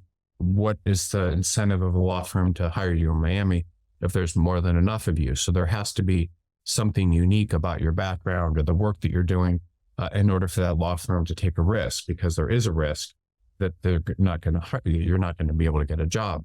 The other thing is when you're in a large market, there's also a lot of difficulty many times when you get senior or when different things happen, when you're out, when there's a more supply of you than necessary. So when you're in that sort of situation, you can sometimes work in less prestigious firms, but really the option often is to work in another market where there's more demand for you. So if you went to a really good law school and you're not getting the jobs you want, people will always say in these calls, oh, I went to a top 14 law school and I got laid off or I can't get a job. And the most obvious thing is, why would you be in a market where there's too much competition? You should be in a market where there's not a lot of people like you and where you're likely to advance. Where I grew up, I thought lawyers were like rock stars because there were hardly any of them. And I always, wow, this person's a lawyer. If you're a lawyer in most big cities, you're just like a dime a dozen. So you have to understand, where am I most marketable? What markets can I move to? And why would a law firm take a risk on me? Okay, so that's the presentation. I'm going to take a quick break just for 1 or 2 minutes. And there's a lot of time today. So if you have whatever questions anybody has, I'll answer them. This particular presentation may have been a little hard to follow because of the economic type issues that we're talking about. But it's a very important presentation because many people are attached to different markets. And it's often the worst thing you could do because it just limits your career and your potential. So I'll take a quick break and then we come back. We can answer questions. And if you have any follow-up questions about this presentation or whatever questions you have about your career, I'm happy to answer them. All right, give me 1 second. I'm just going to pull up a Word document to get started on all this. Yeah, again, this is a really important, it's a very important topic because so many people base their whole career on their ability to work in one market, a complete motivation and commitment to one market when they really should be somewhere else. And what makes this topic scary and sad is that so many people, they limit themselves in their careers by staying in markets where there's just too many of them and where they would be a big fish in a smaller pond, where they could be partners and generate business and have a safe career and a stability for their families. And so many people don't choose, they don't go to markets where they could have that or take jobs in that, where they're rare, where there's not a lot of people like them, where there's no one that's ever worked in, hardly anybody that's ever worked in a major law firm in a big city, and hardly anyone that's gone to a top 10 law school or a top 3 law schools, or hardly anyone with a background in their specialty. Knowing what markets to go to and work in is hugely important for attorneys and something that very few people do. I'm going to go through these questions. And again, if you ask questions, I'll never show your name or anything like that. All these questions are 100% confidential. So if you're logged in, I won't show your name. And it really is helpful for the rest of the people on these calls to hear your answers, hear these questions, because a lot of people are in the same situation. The other thing I would say is that anytime you have a question that you think is weird, that you made some mistake, you've done something wrong, or that you're insecure about getting whatever happened, it's very important to ask those questions, because I think the questions that are difficult to ask are often the ones that help other people the most. Okay, so this question is, I lost my job at a national boutique in a small market. I was fired because the managing partner of the office did not like me despite working harder than my peers. One of my peers took 2 months off for the bar exam and failed and faced no consequences. Now I'm concerned it will be difficult to find a position with a local firm in my regional market, and I don't have bar admissions in any nearby markets that I could apply to. What do you recommend my risk being blackballed by this firm? Yes. So depending on the market size or whatever that you're in, sometimes you do have a risk of being blackballed if you're in a small regional market. So people will wonder why you're not employed, and that can hurt you if you're trying to relocate to a local firm. And that's always not easy. What I would recommend in those situations, you have a couple different options. So your options are, you lose your job in a smaller market, are to try to get jobs with equivalent firms and get jobs in equivalent firms. That's one up with firms. or go to less prestigious firms, or relocate to a firm in another part of the state, or relocate to a firm in another part of the country. So those are your options. And so these are your options. And then the other thing is for each option, you need a story about why you're not employed. Okay, smaller market, try to get jobs in equivalent firms. So you can do that. You should apply to all of those firms. There's no reason why not. You should do what you can to get a job with those firms. You can go to a less prestigious firm in your market. You can apply to them, and they may not pay as much. You can relocate to a firm in another part of the state. So you should research that, and then apply to firms in your practice area. Then you could relocate to another part of the country where you may be in demand. Same thing. You should research firms, etc. So how do you do that? So if you relocate to a firm in another part of the country, you find areas where there's more demand for your services. Also, it's always smart if you are from that market and say you want to go home, you have better odds. Okay. And then, so these are your options that you can do. So this is what people do when they lose jobs in smaller markets. This is how you would do this. You need a story about why you're unemployed. The most common story that I would use would be not enough work, branch office dependent on work from main office. Pretty much the most common thing you can say, that there's not enough work. You typically don't want to talk about how you got fired. You don't really need to worry about that. And then for each option, you just need to talk about why you're not employed. And then the only other thing I would say is you have to decide how you're going to apply. So how are you going to apply to jobs? So what most people do, which is the dumbest thing you could possibly do, it's not the worst thing, but most people will only apply to openings, and you Indeed, LinkedIn, etc. The problem with that, just so you understand, is these sites only have jobs employers pay to advertise, and they typically get a lot of applications, and you're better off, and it's going to be difficult for you it's difficult to get positions if others are employed, for example. That's because there's too many applications. You're just not going to look like the best applicant to those firms. So another way to apply to jobs, I think, is very smart. Our company's Law Crossing. It just monitors employer websites, legal employer websites for jobs, and those are not it. So you're applying to jobs that aren't advertised. So that's just right there, something that can help you quite a bit. And then the other way to apply for jobs is to send unsolicited resumes to firms that do not get a lot of resumes. How do you do that? That's something that everyone should be doing. Most people don't, but I'll just show you how that would work. So if you go to Google and say you lost a job trying to think of a smaller market, San Antonio, Texas is not a big market. So you would say corporate, and say you're just corporate. So corporate law firms in San Antonio, Texas. So this is just an example. So you do a search like that, you come up with this kind of list. Look at that, BCG, isn't that great? But you come up with this list of all these firms. You could look on BCG as well, but you suddenly see you have tons and tons of firms around San Antonio where you could work. And these are just some examples. So you could search San Antonio, but then you could also probably go and start searching a lot of these local towns. And so this is a search that very few people do, but it's just a very smart way to get a job. Now, you'll have to look at these firms, see a lot of them are personal injury. That's a very common type of practice area, but looking at different firms like this is just something that very few people do. And these types of law firms will not receive a lot of applications. The small to medium business and things that they're interested in serving. This firm, I'm guaranteeing you, probably does not receive a lot of unsolicited applications.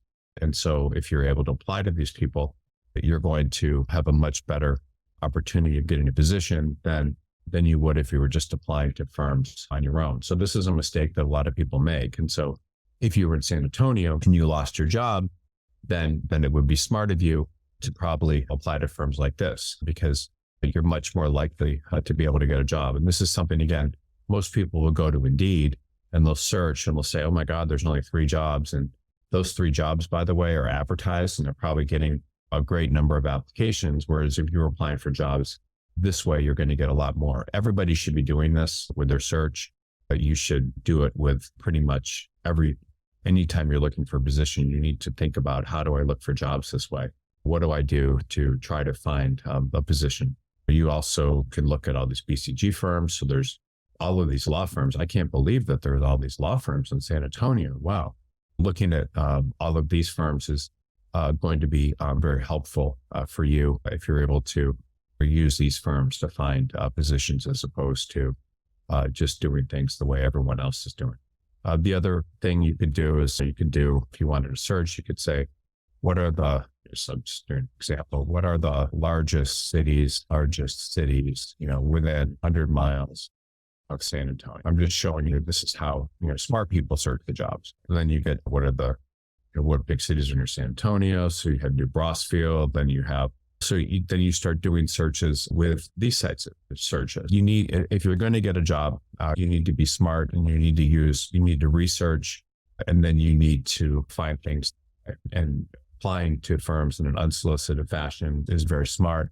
And I'll just tell you, I had a law firm in Malibu for about, 10 or 15 years, about 10 years. And the law firm basically just handled local things that I had in our business. If we needed to file trademarks, or we needed to do this, and in this particular law firm, but never, even though it was the first thing that came up when people searched for jobs in Malibu, for law firms in Malibu, it was right on page 1. In the entire history of the company or the law firm, I don't think I received more than 2 or 3 unsolicited resumes. Think about that. And if I had, they would have stuck out. I would have been very surprised to see them and interested in who's this person. And so this is what people need to do to get jobs. And so you can't sit there and, reminisce about someone not liking you, but you just have to go out there and fix the situation and get a job. And this is what I would recommend. You have to look for jobs with equivalent firms. You have to know where to search for jobs, meaning you need to search for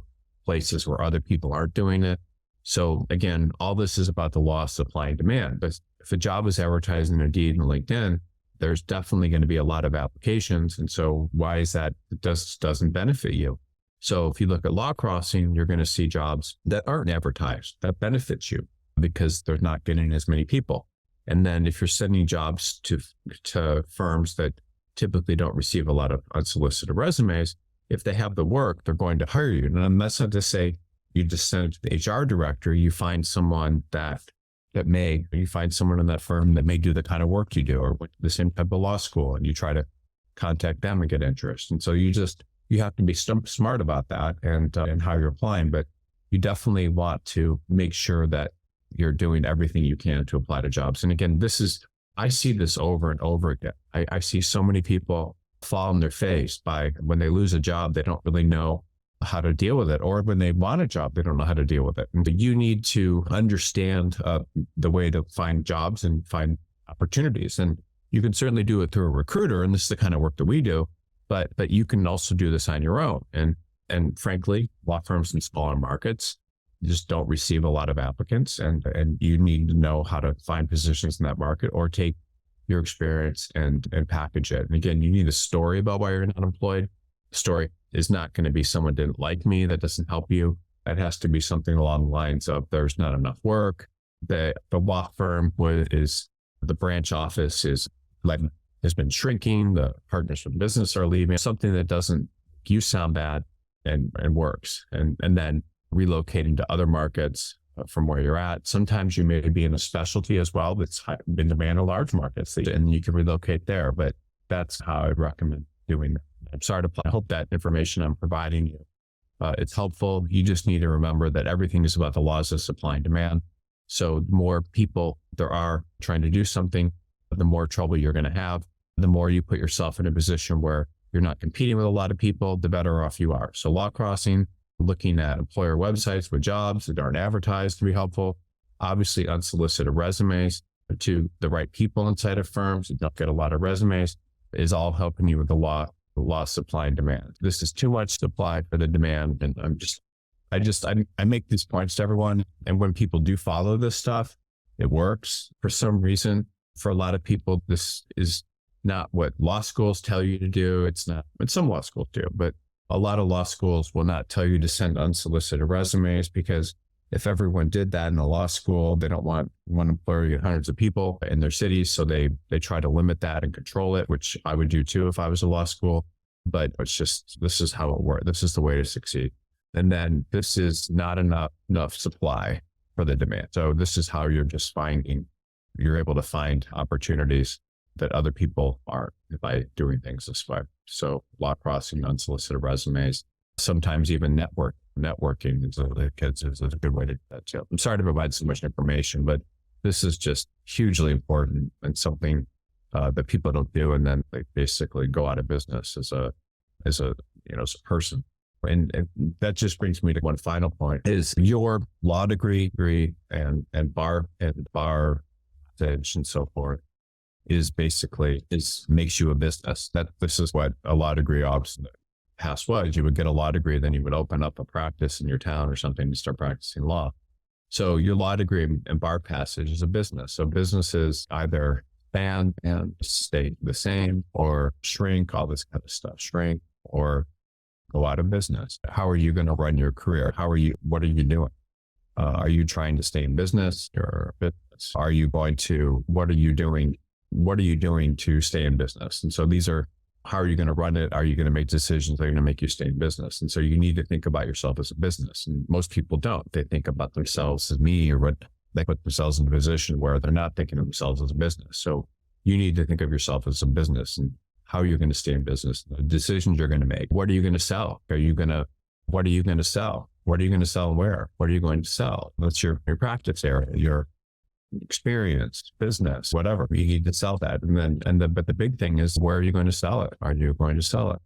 I remember once I was clerking in the city in northern Michigan for a federal judge, and these people that were French, that were chefs or something, moved to this small town and 20 miles away from this other small town. And they decided they were going to open a French restaurant selling like hot cuisine, like HAUTE basically on a house and a farm.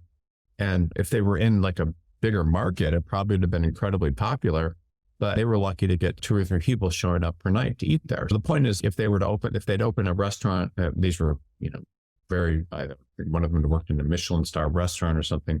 If they were opening that restaurant in a big market, they probably would have done very well, but instead they chose to sell it in a very small market in the middle of nowhere. And so where are you going to sell what you have? You want to sell it. You want to grow your business. Do you want to think about that? But again, you're a business. And so you need to understand where you're going to sell your business. And you want to sell your business you want to make your business expand. You want to make it do well. You want to make decisions about your business that are going to lead to great things. I've met recently, like in the past, year, I've been in this business group, and I'm meeting these personal injury attorneys that I just can't even believe what's going on. Some of them, they have jets, and they're not. And these are people that started out, they graduated from law school, didn't have jobs and things, and suddenly they're just completely loaded and having the time of their lives. And so that's probably for them. It's good practice here. And you're in a major city. So you just need to think about, what do you have? What are you going to sell? Where are you going to sell it? Okay. Can you just discuss a scenario where a mismatch between an attorney's skill set and the demand in a target market created obstacles in the relocation process? How can attorneys strategically position themselves to mitigate such challenges when planning to move to a different region? So I'm just looking at this. How can attorneys strategically position themselves I'm just trying to understand this question. Just give me a second. Can you discuss a scenario where a mismatch between your skill set and demand in the target market created obstacles in the relocation market? How can attorneys strategically position to mitigate such challenges when planning to move to a different region? Okay. I must be out of it because I have a cold. So I'm not sure I quite understand this question. The mismatch between the attorney's skill set and demand in the target market create obstacles. Okay. What if your practice area is not marketable, and it's not marketable in the market you're trying to go into, right? In the market you're just looking at jobs in. Most of the time, that's not going to be the case. Most markets will have some sort of demand for what you're doing. But if your job isn't marketable and if your practice area is not marketable in the market you're looking for jobs in, then you should not be selling You should not be trying to get a job there. No. Why? That doesn't make any sense. If you're trying, and again, you have to make sure that you really have exhausted the market. You need to make sure that you're doing what you can, meaning you're sending unsolicited resumes, you're using law crossing, you're doing all these different things. But you need to really make sure first, and the first thing you need to do is you need to make sure there really is no demand. There's no demand. And the only way to do that is to do unconventional things, which would mean the suggestions that I've already given you, which is you need to make sure that there's really no demand. And the only way to do that is to look at these kind of resources that I told you, which should be unsolicited resumes is probably the easiest one, law crossing, and then to see if there's some way to network into jobs. But you need to research. And I would just say to start, just research using Google to see if there's firms. So some people will think there's no demand because they don't see any jobs on Indeed or LinkedIn. That just doesn't mean that there's no demand. You have to really understand what's going on in the market, what the people are doing there. One of the best ways to do that often is to say, you can write people. You could literally send an email to somebody and you could say, hi, my name is Stephen Johnson, and I'm a patent attorney. I'm trying to relocate to your market. I see that you're also a patent attorney. Would it be possible for me to talk to you real briefly in a Zoom or in a phone call to learn a little bit about patent opportunities in Tuscaloosa, Alabama, or wherever you're trying to relocate, and what you know about this market? Could you take 15 minutes? Most people will actually agree to that. And it's very simple. So I will write down the way you would do that. This, by the way, is an amazing way to get jobs. Very few people do this, where you would just say questions about patent law, patent work in Tuscaloosa. I don't even know if I'm spelling this right. Alabama, Tuscaloosa. This would be your subject. And then you would say, dear Mr. Watson, I'm a patent attorney. I would say, I'm wondering, help me in the right direction. Patent attorney in Fort Lauderdale or Orlando, Florida. Let's go a little bit about our experience as a patent. I'm just showing you how this would work. Again, no one does this, and this works. So your background, questions. Would it be possible? I'm just showing you how this stuff works, and this works. So why does this work? I'm not trying to waste everyone's time writing this out, but I think you should, for watching this, write something down related to this. So if you want to read, the reason this is the kind of a good letter is because you're not telling the person you want to work there. You're not saying that you want a job from them. You're just asking people. You're saying you're a patent attorney. You're not saying a lot about yourself. You're not bragging about your qualifications, but they will certainly look you up, and you tell them you're interested in relocating and learning a bit about your experience there. And you're asking them, I even just say, could you spend 15 minutes answering a few questions I have. Would be very grateful. Great for you. You look like something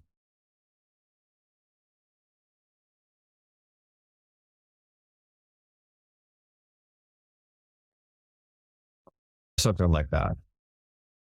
And just something very simple like this. If you approach people like this and you just don't ask them for a job, writing someone saying, hey, I want a job, can you hire me, is not as good as doing something like this. So if you do something like this with all these applications, when you're applying to another market, this can help you a great deal. You're not sending a resume. You're not asking for a job. You're not putting the person in a position where they need to reject you. You're putting them in a position where you're basically writing them. You're asking them if they can spend a few minutes of your time talking to you about their experience in the smaller market. And they may like you. If they are an alumni of your law school, this is smart. If they're in a practice area where there's not a lot of people, this is smart. So you write people and you tell them that that you're interested in getting some information. That's much smarter than writing someone. Here's what most people do.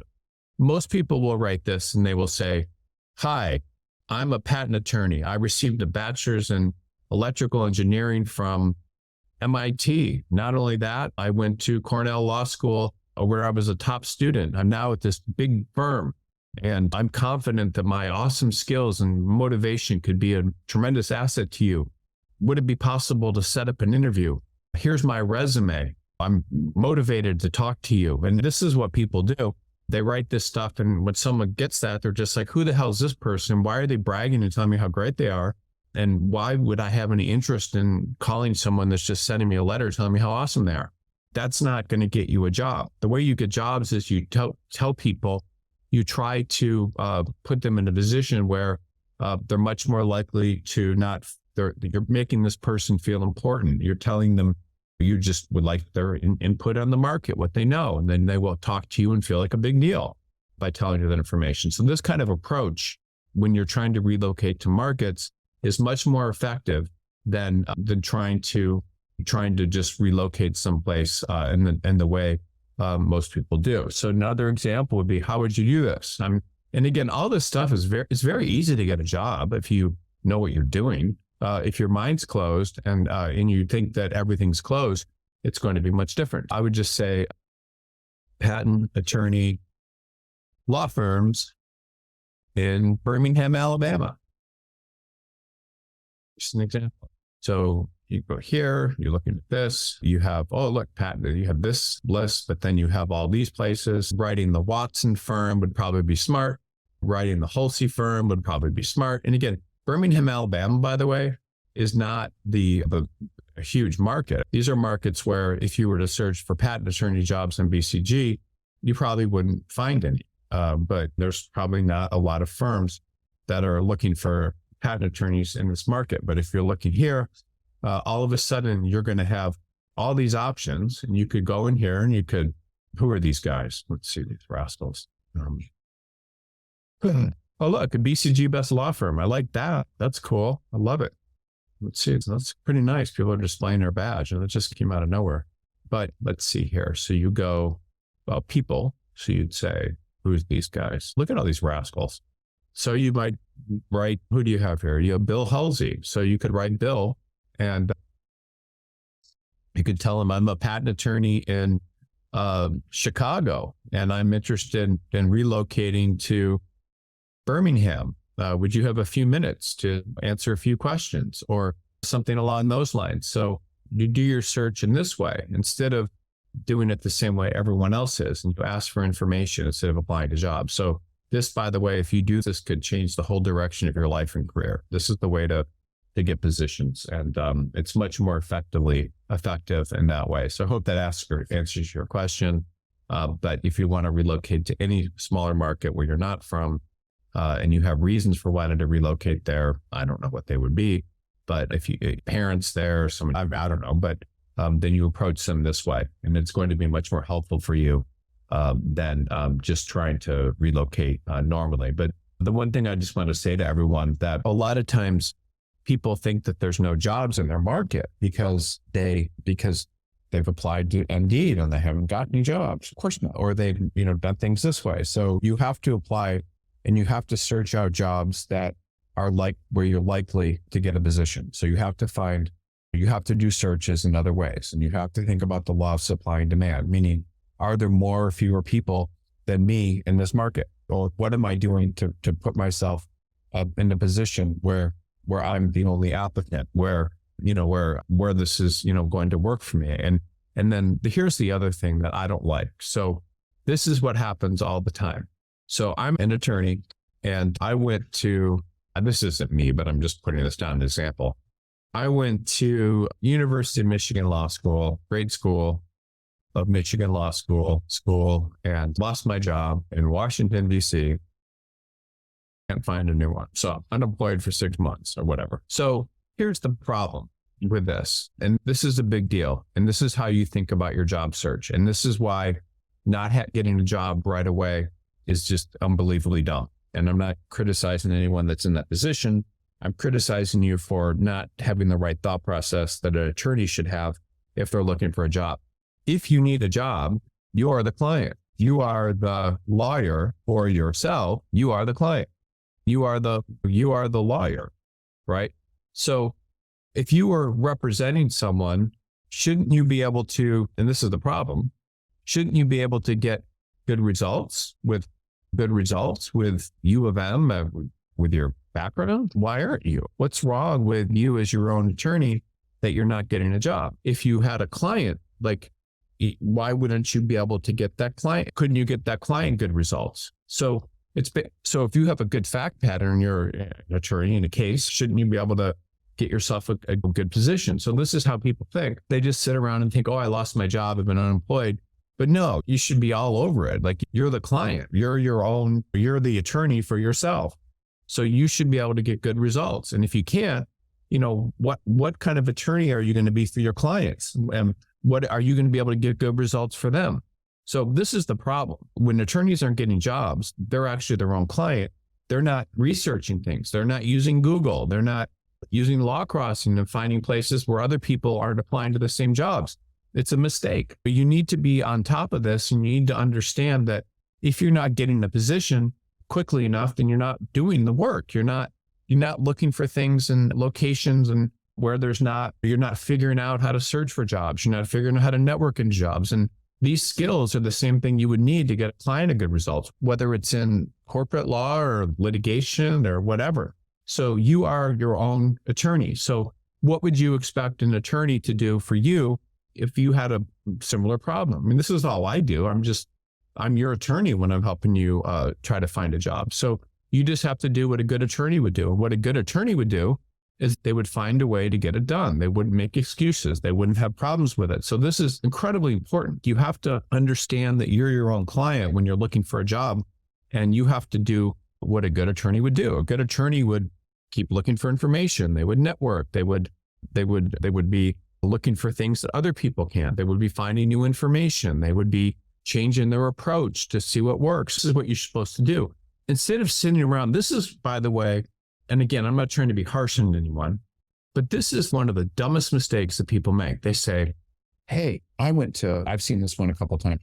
I went to University of Virginia Law School. I've seen this from people from that school recently. I went there, but I should be law firm to top 10 law school. I should be getting hired. No, you have to be your own attorney. You have to be the best person searching for the job. You have to have the most compelling argument. You have to find things that other people aren't finding. You have to look the part and do things that other people aren't. And this is your own client. If you're your own client, like, why aren't you getting better results? I mean, you have to get the results. You have to look in places that other people aren't looking. You have to make the kind of decisions that other people aren't making. So all this stuff is very important. I mean, you have to understand that when you're looking for a job, you're your own client. And as your own client, you need to be able to get the best results you possibly can for yourself. And if you're not, that's a huge problem. I've been practicing for over a decade, and I'm considering to move to a different market for personal reasons. How does the length of my experience impact the demand for my skills? And are there specific challenges or advantages that come with more years in the field? Okay, so this is a great question. I was actually thinking about this for some reason this morning. I don't know why, but before this webinar, this very question about senior. So here's the problem with senior attorneys in law firms. So there's a couple different things. In law firms, you have three types of people: grinders, binders, and finders. These are your type of people. Grinders are the people that do the work, or binders are managers and people that watch those doing the work. And you have finders, which are people that bring in business. So here's the problem. There's more than enough in most markets.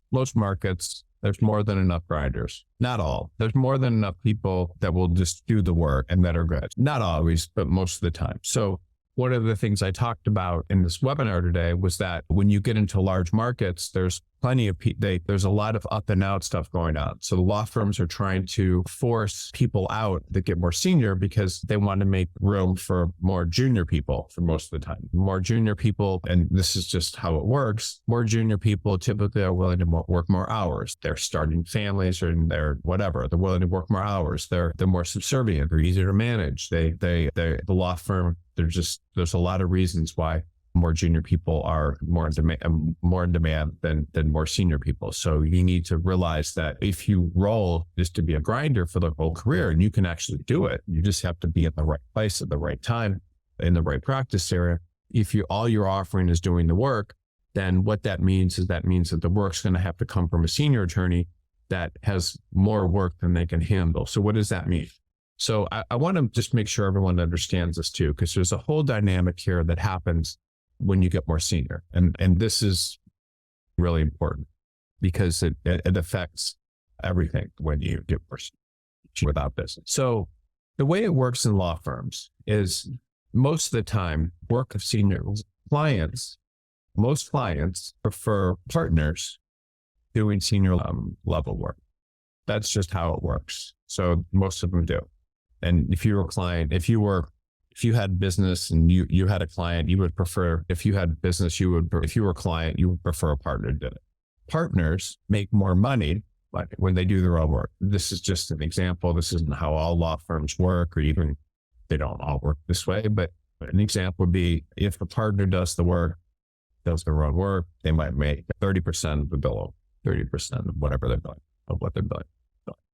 With $1,000 an hour, this is probably even, I would say, let's make it 30, 40% or something. It could be 50, 40%, $1,000 an hour, they get 400 or something, right? And then if they give the work to others, 15%, so 150, you get the idea of 150. So there's that. The partners make more money when they do their work. That's one thing. But also partners need hours. So partners need hours. And so they prefer to do their own work before giving it to others. So what happens a lot of times in large law firms, as people get more senior, they're essentially competing with partners for work because the senior associate billing rate was close to the partners. So that means in order for the senior associate to stay employed, they need to have a partner that has a lot of work, that's giving them work. And that partner has to be willing to give them work instead of doing it themselves. And they also have to have a client that's willing to have a senior associate do the work instead of the partner. So there's a lot going on here, but it makes it very difficult for people to stay employed that are just people doing the work. And it applies like that in all markets. So in order for someone to stay employed when they get senior, to stay employed, they may have a rare specialty the firm lacks. And there's some examples. This is all making sense. So one example might be the law firm has a few clients they do ERISA work for, and only need one person to do it. Need one person, no partners, just need one associate or something. And maybe it's institutional work or something. And so they can hire a senior person to do it. This is a very common placement, by the way. It's just very easy to make these, not easy, but it's very common. So that's how that works. So there's just, if you're just doing the work, you have to put yourself in a position where you're the only person where the law firm has an incentive to hire you. But think about this. This is why senior people get pushed out. They get pushed out because they're actually competitive with partners. The clients don't necessarily want them to do the work.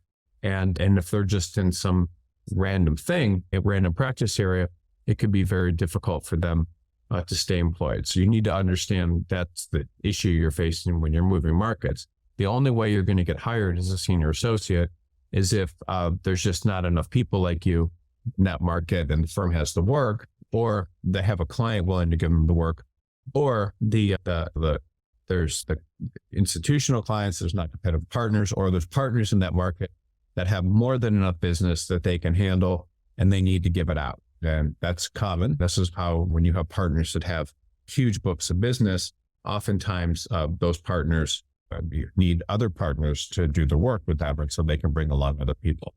And then this is just the final thing. If the law firm, they have to have some sort of specialty.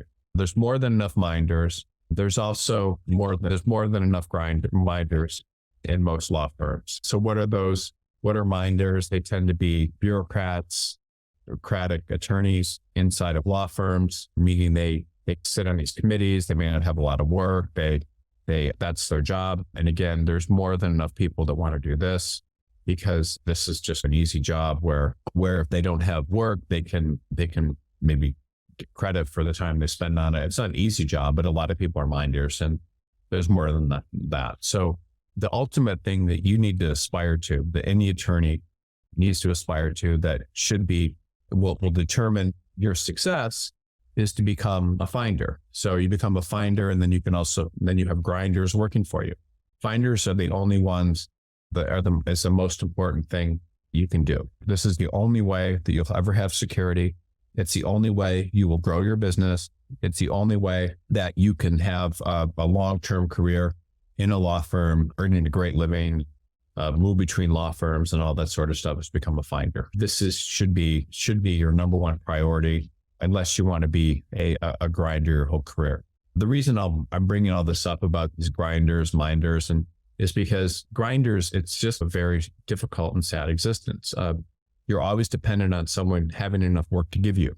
You're always dependent on them. And if that one person or a few people don't have enough work, or if they upset them, you're out of business and your career has to start over. It's not a good business decision for most attorneys to think they're going to be grinders the whole career if they want to stay working in law firms. It doesn't matter what you think your personality is like. I remember Quinn Emanuel, Bill Urquhart, who was a finder, he once said to everyone in a meeting that we were having, some kind of conference, he was talking about, he's the biggest nerd in Los Angeles, has the most business. And meaning you don't have to have any special type of personality, but you just have to figure out how to be a finder instead of a grinder. Again, grinders, it's very difficult. You're always dependent on others. You're dependent on finding someone to take you under their wing. You're dependent on there being enough work. You're dependent on all sorts of things. And so if you were running a business, and so if your business is basically servicing, I don't know, but do you want to be dependent on someone giving you, one person or a few people giving you all the work? Is that a good business decision? Is it a good business decision to think you want to be a bureaucrat in a law firm? Or is it a better business decision to be a finder? This is really what you should do. And you want to do it, you'll figure it out. But you definitely need to be a finder. That's the number one thing that all attorneys should aspire to, is to be a finder. And what does that mean? It means you have multiple clients, you give work to others, you take a percentage of your billing, and you make money. The nice thing about, I make a lot of money, make more money. If you have multiple clients, instead of being an attorney dependent on one law firm or one partner or work, you have multiple options with your clients. And again, if you understand this dynamic, and this is the most important thing that anyone can understand. And I'm sorry to spend so much time on it, but it's very important with your life, et cetera. If you have the ability to bring in business, because you have clients. And what a law firm is, just so you understand what a law firm is. So a lot of people don't understand this. What is a law firm? What is a law firm? What is a law firm? And this is going to blow your mind. Understand this. A law firm is not something that's set up that just services clients. A law firm is a platform for, without attorneys with business, it doesn't exist.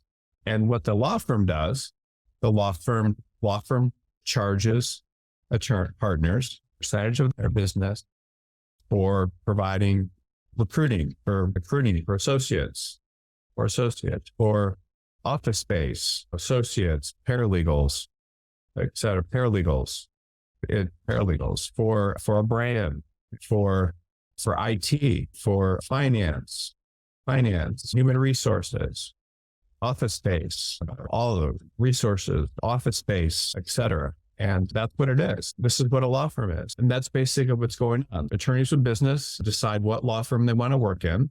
And then that law firm they go to will charge the partners a percentage of the business for doing all these different things. So some law firms may charge, most law firms, 70% the business that the attorney brings in. So what does that mean? That means if you have $3 million in business, you'll make $1 million. It's something along those lines. So it just depends. So this is what a law firm is. It's just a platform for attorneys with business. It's nothing else. So this is your goal, is to be an attorney with business, and then you can choose the platform you want to work in. That's it. It's very simple. So this is what a law firm is. A law firm is not something for grinders to do work. You can go there, but if you decide to be a grinder, you're basically your job, and I'm not saying this in a disrespectful way, but you're just someone that's there to service the people that the law firm actually exists for, which is a platform for the attorneys of business. And because it's a platform for attorneys of business, if that attorneys of business no longer need the grinders and want to do the work themselves, that's their decision. But this is what a law firm is. It's just a platform for attorneys of business. It's nothing else. And those attorneys of business use the brand, the IT, the finance, training, all these different things, training, everything else that the law firm offers. So it's important to understand that's what a law firm is. And so your goal, if you're an attorney with 10 years of experience, yes, you can find a job as a grinder probably in a lot of places, but what kind of security does that give you? How much is that going to help you in your long-term career? And thanks everyone who's asking these questions. These are great questions because I think a lot of people, if you understand the answers to these and so forth, it can be very helpful. Okay, I'm curious about the less obvious costs that law firms might overlook when hiring attorneys from different markets. Are there hidden financial implications that law firms should be mindful of during the recruiting process? So this is great. This sounds like a question from a law firm. So thank you, who's ever asking this. This is a great question. Yeah. So you risk that person leaving, the cost of relocation, the coming from a firm with different work standards, which you might not have if you hired locally, firm with different work standards. There's just tons of them. Person could have been a liability at other previous firm. These are all that you also face not fitting in with the culture, lots and lots of things. So when you're hiring, and this is actually a very good question. I'm glad this is a law firm asking this. So the other thing you have to ask is and this is for attorneys too. So you need to understand, like when you're trying to get hired anywhere, whether it's an existing market or a market that you're in or another market, you have to understand what the most important questions to ask when hiring someone. And this is what you should also know, that this is what law firms are thinking. So the first one is, can you do the job? Will you do the job long term? Can you be managed? Do you want the job? There might be another one that I always use, but these are the most fun ones. So can you do the job? This means what it says. Do you have the experience, skills, that sort of thing? And generally you can get a sense of that, but not always. The problem with attorneys is that there's different types of being able to do the job. So it doesn't matter that you went to a good law school and got good grades. You may actually not have the skills or the experience to actually do well at the job. So if that's the case and you don't have that, how is a law firm going to know that? So law firms hire people all the time that when the person actually starts, in their lateral, they realize, wow, this person, they can't even go to court. They start shaking, or this person keeps missing things in corporate documents they should be catching. So you start seeing all this stuff and you're like, wow, this person can't do the job. So that's a risk that people take. The other one, this is the biggest one, is will you do the job long term? Meaning, are you going to commit or are you going to leave? So you can generally tell if someone isn't going to commit to a job, because what happens is you just see a lot of movement on the resume. And that just shows you that people will go somewhere and they will basically leave. And that's a huge liability, because what happens, I see this all the time. Anytime I hire someone that's moved a lot, what happens is they typically start and then something will happen. Their work will be criticized or something along those lines. And then once that happens, instead of fixing whatever they're doing, they think, oh, it's time to look for a new job. So when they start looking for a new job, you can tell because their availability is a little different, but the level of commitment's not there. And then the quality of work that's turned in doesn't match. And that's a cost to the company that's hiring them. It's a cost that is good, meaning that you have to find people to work for you if you're an employer that are much likely to stay, because there's a cost to the morale of the company, of the firm when the person leaves. There's a cost to needing to replace them. There's a cost that went into hiring them. So there's all these kind of drawbacks if the law firm's hiring someone that's not going to commit and going to leave. So you have to ask, will the person do their job long term? What are the reasons for that person? What are the reasons? So that's a cost. If the person can't do the job, that's a risk. And you typically know if they can do the job if they're coming from a firm that you're familiar with or something. And if they don't, then they don't. I'm not going to get too far into it, but there's a lot of different things that are important with the skills. of an attorney. The other one is, can you be managed? Are you going to be someone that is able to take instruction, that it can get along with other people, that is someone that does what other people ask them to do, like all these things about being managed, and a lot of people can't. And then the other one is, do you want the job? So does the person really want the job? I mean, you have to understand how enthusiastic they see. Why do they want the job? And if a person can't be managed, that's a big cost, and that's just a risk you face with most lateral people. If the person is relocating to your market, are they going to commit, or are they going to stay? And you don't know that. And that maybe can be a little bit bigger problem if the person is relocating from different markets. These are all things that are important for a law firm to understand. And for you to understand, when you're looking for a job, and law firms are asking these questions, and you should be asking these questions as well. Because if you're not someone that the law firm if you don't have those character, if you're not matching those things. I had a difficult first year and a half out of my first year of law school. I lost a position in a smaller firm without working my practice area. I managed to move to a larger firm, but it was a branch office. The office was highly unstable, and despite working very hard, I lost my position when I ended up on the wrong side of politics in a short period of time. I did not do anything toxic or unethical. I did the best job for my job, which I enjoyed, but I worked for vindictive people. Okay. These were both in small markets, and now I feel my career is completely halted. It is difficult to get interviews even at smaller firms. What can I do to recover in my career? I'm feeling unemployable and blackballed. Okay, so let's talk about a few of these things. Okay, so this is the first thing to understand. So the first thing to understand is you might be 27 years old. I'm just guessing, it can be older, and that means most attorneys these days practice well into their 80s. Think about the president, 80 something. Is your career over? Is your career over for the next 60 plus years? Does that really make any sense? Come on. None of this makes any sense. Of course, your career is not over for the next 60 years. You're 27 years old and you've lost a couple jobs early. And this is something that everybody should understand. So many people think, oh, something bad happened, or I can only work in this type of firm, right? There's this wrong with me. And the point is that even if you have problems 10 years on, you still have 50 years in your career. This person up here said, oh, I'm 10 years out. What am I supposed to do? No, you have 50 plus years left in your career. So everyone, you cannot say you're blackballed or your career's over, any of this kind of thing. You have to make sure that you're getting along with that you understand your career is a long-term thing. Okay, so there's a couple articles on BCG. There's an article called Firm Culture Match Culture. There's another one called Find Your Tribe, etc. So this is a really important point to understand.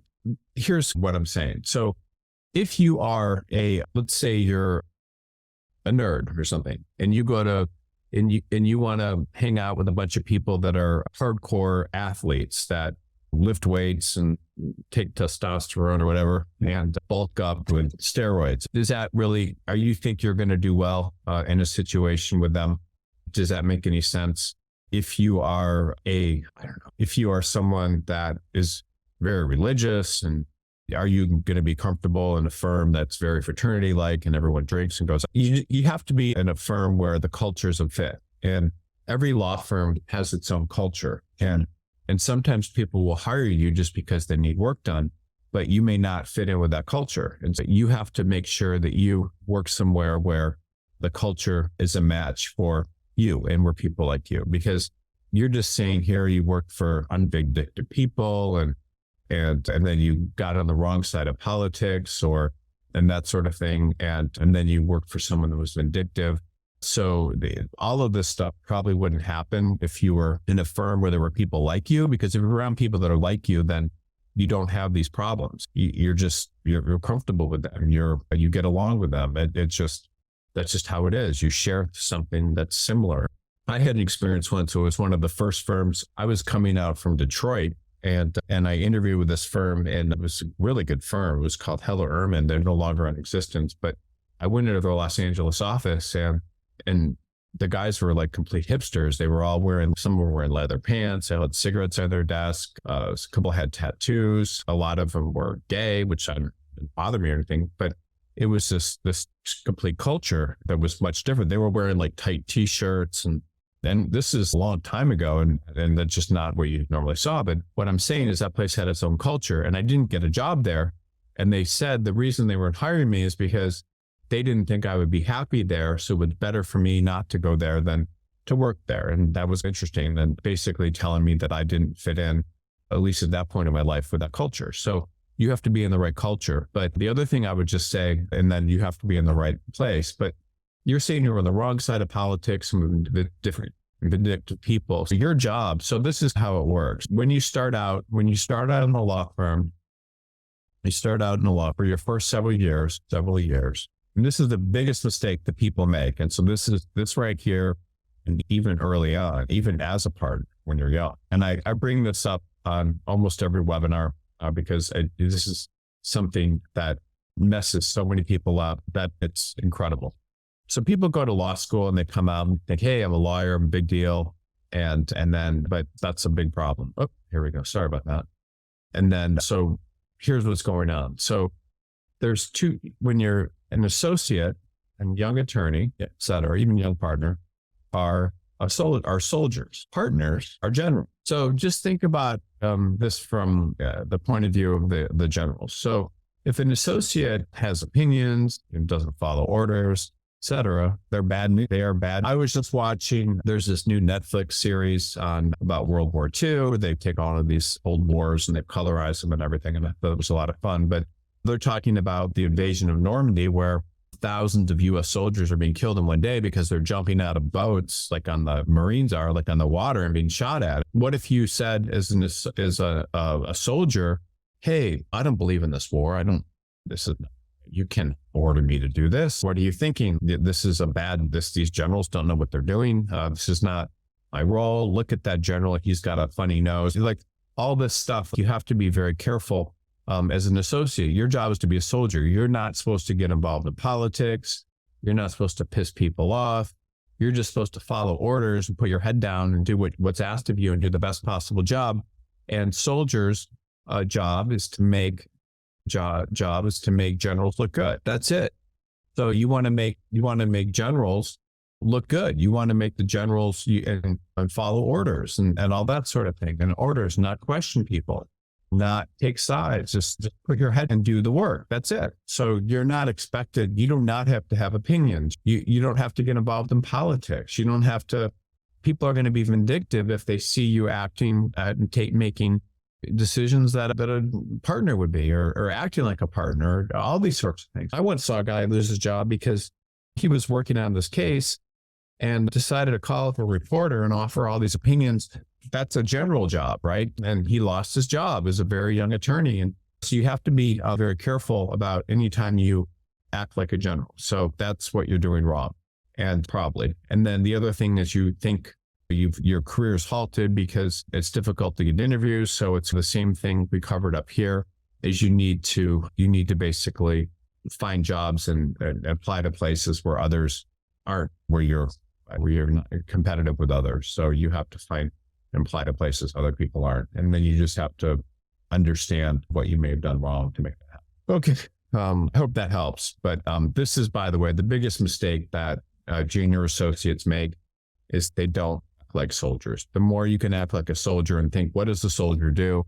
The soldier is a good soldier to the extent they follow orders, to they don't question orders, to they don't create issues like creating division between other soldiers by spreading rumors, by talking negatively about the generals or the job of the firm or all that sort of thing. So this mistake, every law firm, this is just, there's a constant, every business does this, every law firm. So every business, law firm, et cetera, that what they do is they're constantly pushing out negative and unperforming people, bad performing people, and replacing them, right? So think about it. This is what happens in every business. The law firm businesses are constantly finding people that aren't doing the work, criticizing the business, that are not doing things like they should be, that are dragging down morale, that are creating divisions,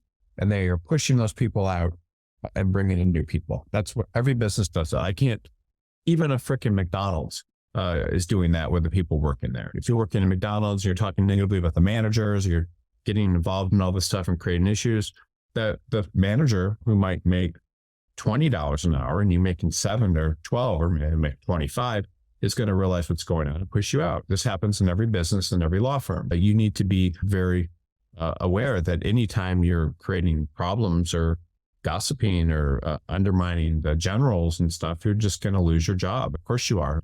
That's the job of every business, is they stay in business by not having people undermining them and undermining the people that are in power. Why would you possibly think that's okay? That's just crazy. But this is what everyone does. Not everyone, but a lot of people do that. And you need to be very aware of it. Okay, you encounter situations where firms seem open to hiring from other markets, but the process is slow and competitive. Are there specific times of the year, situations which law firms are more likely to actively seek attorneys for positions, external hires for positions in markets with fewer attorneys? Yeah, so this is a great question. You're basically asking about market arbitrage depending on year, depending on times of the year, et cetera. Right. So this is a great question. There's always, people are always applying for jobs at the same time. Not at the same time, but there's certain times of the year when law firms are likely to get more applications than others. If you're talking about large firms, this is just an example. Large law firms get a lot of applications in January and February because people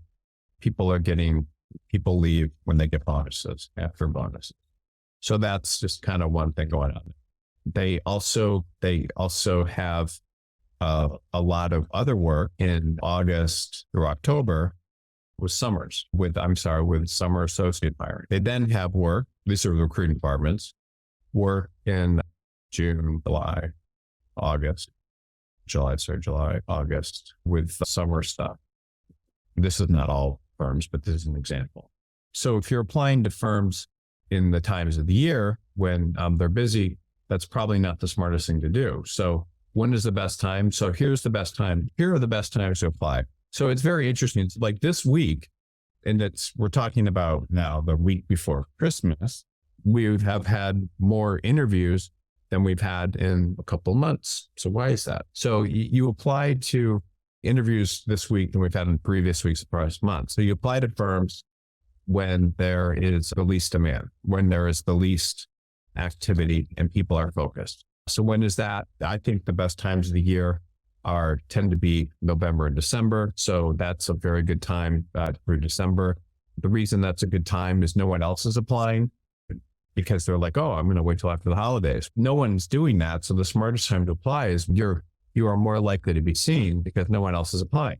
So it's absolutely the best time. And then you have other times of the year where you can see that there's going to be even more people. So you could have March, April, and May. Those are also good times. So March, April, May. So you have to understand the time of the year that you apply can often make a big difference. And you apply when you're more likely to get attention. But I personally think November, December are always the best times. There's not a lot of other applicants. Everyone's in a good mood, and then they can hire people before, because they know people are going to be leaving in January and February, so they can apply people then. Those are the times I recommend you do it. And then in terms of the situations in which law firms are more likely to seek external hires, the only situations are going to be when there's no one, when there's no one in the market, when there are not enough people like you in the market. That's all. That's how it works. If there's not enough people like you in the market, then they're more likely to hire you. And that's really where your best selling point is that people like the market. Okay. And what is that? What are the situations? The situations are often when there's just not enough people. But what I wanted to say here about March, April, and May is sometimes more people will have left than they expected. There'll be more people to hire. There's just a lot of factors go into that. So these are months. So you always have to think in terms of what we talked about today, which is like the laws of supply and demand. So you're much better off applying when there's, and thanks everyone for asking all these questions. And if you have more questions, I'm happy to answer them. I mean, these are really good questions for the people asking today. Okay. So given the rise of remote work and virtual law practices, do you foresee any shifts in how law firms approach hiring from other markets, especially in cases where there might be a sufficient number of local attorneys? I want to make sure I understand that point. Question, hiring from other markets, especially in cases where there might be enough local attorneys. Okay, so that's a good question. So this question is saying that law firms can hire remote attorneys instead of people from that market and there's enough local people. Yeah, again, all this, everything that happens in the law firm hiring market that happens is really governed by the laws of supply and demand. And this is actually a very good question, because I'll tell you in a second why this is such a good question. What that means and what this person's saying is that there's enough people in the market to do the work, but they can also hire people remotely. And so this is a very good question. So what does that mean? That means that instead of being limited by the local attorneys, the firm has the option to, if remote is okay, has the option to hire attorneys that might be better suited to the firm or better with better experience or qualification than local attorneys. Yeah. So this is a qualification. This is a really good question. Yes, I see that if a law firm wants to hire someone from another market and they're a smaller market and someone in another market is willing to work remotely and has better qualifications, then that's actually going to hurt local attorneys if the law firm is open to remote work, meaning the firm is a business. So businesses buy the best stuff they can, buy and sell best stuff they can at the highest, best prices possible. Yeah. So I think this is a great question. Sorry, the prices possible. Yeah. So if someone is trying to get a position in another market and they have better qualifications than people that are local and the law firm is willing to hire remote attorneys, then yes, that's actually a real threat to the local attorneys. Even if there's plenty of people, if the law firm can find someone better. Great question. Okay. So here's the next question. These are really good questions today. I'm really impressed with them. I've been practicing law in a smaller town and I'm considering a move to a larger market for better career opportunities. How do the economic and dynamics differ between these settings, and what challenges should I be aware of when transitioning from a less competitive to a larger market? Okay. Yeah. So this is a good question too. Larger markets. So what does that mean? So if you're an attorney, let's say you're an attorney in St. Paul, Minnesota, and say you're corporate. So if you're a corporate attorney in St. Paul, Minnesota, the odds are you will be doing general corporate and all types of corporate. And this is not a small town, but you're doing M&A, general corporate, maybe a little private equity, whatever. You'll be doing everything. And this is what happens in larger markets or smaller markets, is that because the clients are smaller, because there's not a demand for certain types of people, that's it. So they do everything. If you relocate to New York or Chicago, if you go to New York and you work in a bigger firm, you might do private equity or for businesses starting hospitals in regional market. Literally, you might be something that well-defined, or it could be one aspect of securities law. So if you move from a less competitive to a more competitive market, the odds are you're going to be doing more specialized work. Not only that, but larger market, you're going to be working for larger market. You're going to be working for larger clients, and not only going to be working for larger clients, but you're going to be probably doing work for clients that are willing to spend a lot of money, which means they're going to require you to do more specialized work, meaning work in more depth. For an example, the idea is that they will require you to do work at a very deep level, meaning instead of just filing something with the court, they may have people writing memos about it, doing extra research, all these people working on something. Firms in larger markets typically will do that. They'll have larger clients. The work will be more sophisticated. And ultimately, if you work in a larger market, there's a lot more people you're competing with. Larger markets have more attorneys to draw from and are more competitive, and it's easier and it's much easier to lose your job, whatever, to be much easier to be replaced. What does that mean? That means that you're working, and when you're in those markets, you're working with people that are, there's plenty of people that they can hire. Like in St. Paul, there might not be a lot of fourth year associates that do corporate, but in New York, there's probably hundreds, if not thousands.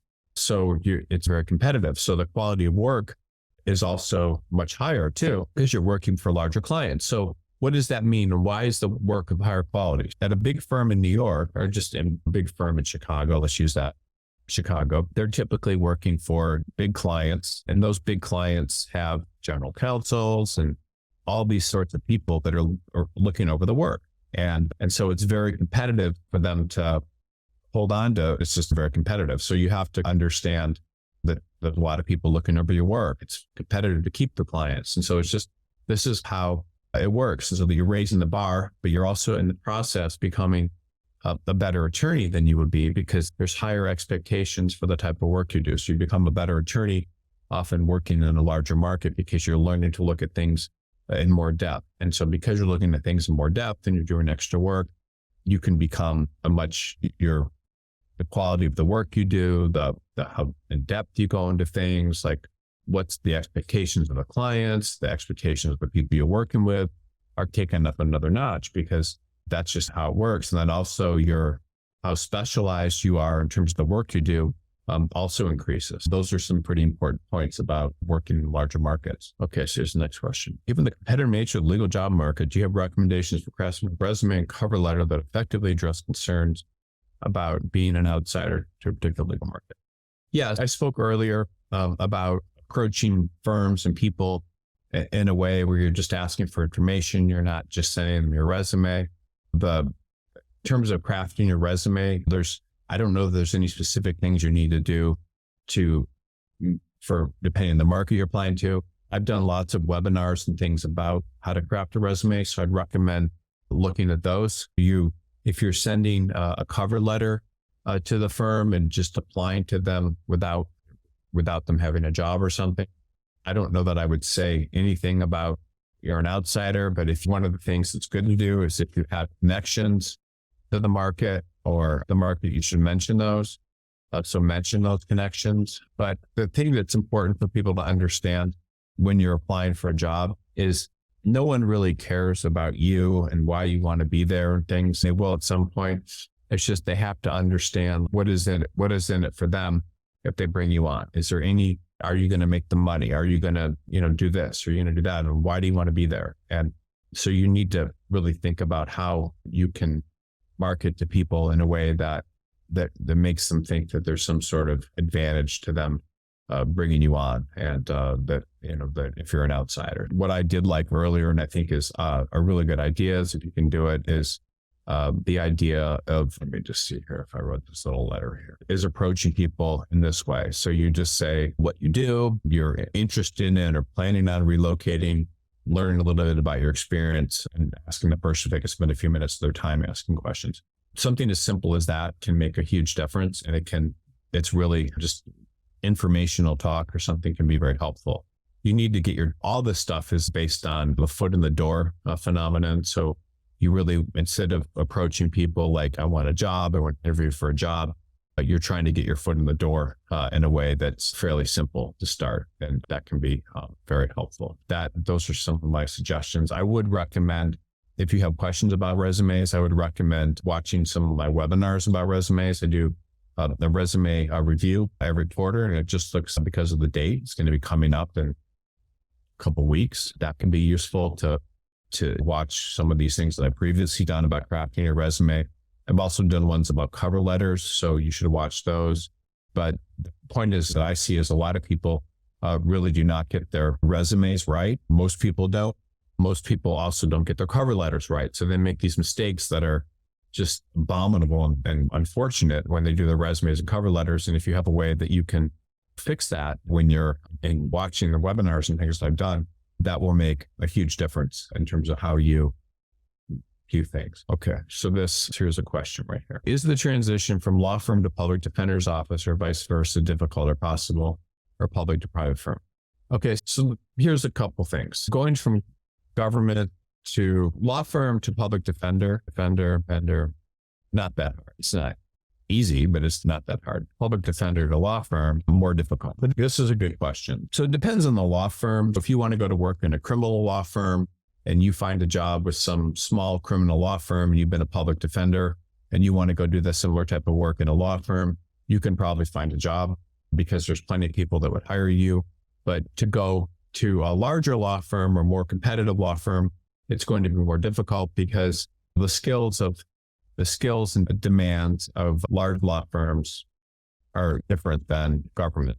But to answer your question, if you want to go from a law firm to public defender job, I don't think it's that hard. If you were like a corporate attorney, it might be difficult, but if you're a litigator, I don't think it'd be that hard. Or a criminal attorney, it's not going to be that hard. Public defender to a law firm, it's more difficult, but not that bad. If you want to work for a criminal law attorney, there's hundreds, if not thousands of them in different markets. So you could apply to them using the same ways I've told you earlier. It's not that difficult. If you're a public defender and you've been doing nothing but that and working as a public defender and you want to go to a large law firm, you're going to have a very difficult time getting hired because most of those large law firms are going to draw people from the U.S. attorney's offices and things like that. So it's going to be more difficult. Okay, this is a good question. Yeah, so this is true. Tech is growing in Las Vegas. Can you provide the color, both the types of attorneys that we need in tech and law firms in-house? So you'll need lots of corporate attorneys. You're going to need attorneys. We'll have data privacy. Just see here. There's just so many different types of attorneys that are needed. Let me just see here. Let's check on this arrow to practice area. Just corporate, most forms of corporate, you have data privacy, that would be needed. The tech companies are probably going to need at some point let's see what's going on. Yes. Probably not a lot of finance, but maybe some. And then you have labor and employment. That kind of goes anytime you have companies, the labor and employment becomes practice areas. So then your data privacy, the labor and employment, those are some of the ones. And then in terms of in-house, it's the same thing. We'll need labor and employment, they'll need IP, they'll need data privacy and corporate attorneys. And then, so those are the main ones. But yeah, tech is really growing in Las Vegas. I just can't believe it. I was going to buy something there over 20 years ago and the whole place has just changed completely since then. It's very interesting. But yeah, so these are some of the jobs that we need. But the big one is always corporate. Anytime businesses are starting and operating, people need corporate attorneys. They tend to hire corporate attorneys. Law firms in-house and at law firms, things grow. And then different types of IP are going to be needed. And then litigation tends to follow business. So that's anytime lots of businesses starting, they'll need people to do that as well. So what are you seeing for candidates who would like to work remote? Are lawyers looking into other markets as remote options or opening new areas folks others might not consider? How is this for in-house lawyers? What's interesting, we make lots of placements here at BCG and I can't really think of, and I'm not saying this is not going to change, but I haven't really had any placements where people are hired to work remotely.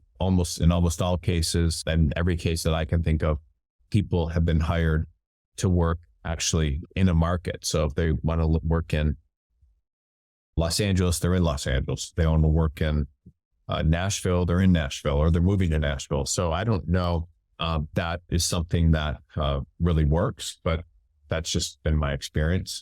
I certainly think it could change. I've seen law firms take offers away from people in cases where they might have, where something might have happened where the person's working remotely. So I saw one woman that was interviewing with firms in Texas. It was during COVID. So all these interviews were remote and it was a firm in Houston. And then they asked for an address of where, I don't know, something happened and they figured out that she was actually somewhere in California interviewing remotely and she lived there and she'd have to move back to Texas and they thought she was in Texas because that was an address on her resume.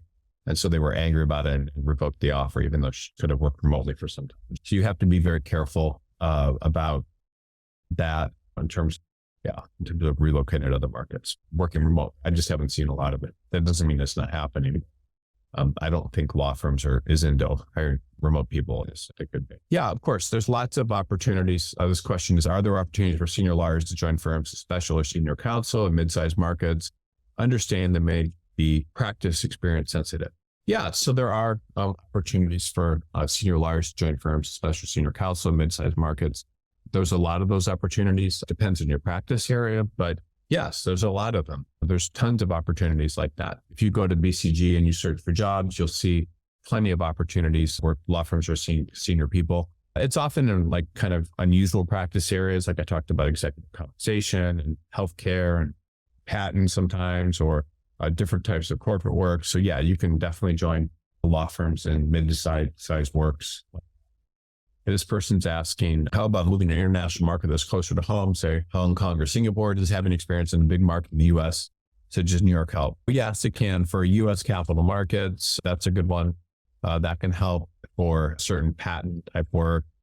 That can help. But the idea is, if you're trying to relocate to, if you're in, say, working in New York, you went and got an LLM and you managed to get a job in New York, and then you want to go back to, you're from China and you want to go to Hong Kong or something, it's fine. You can do it. And if you have experience that attorneys typically don't have there, like US capital markets, and you can get hired.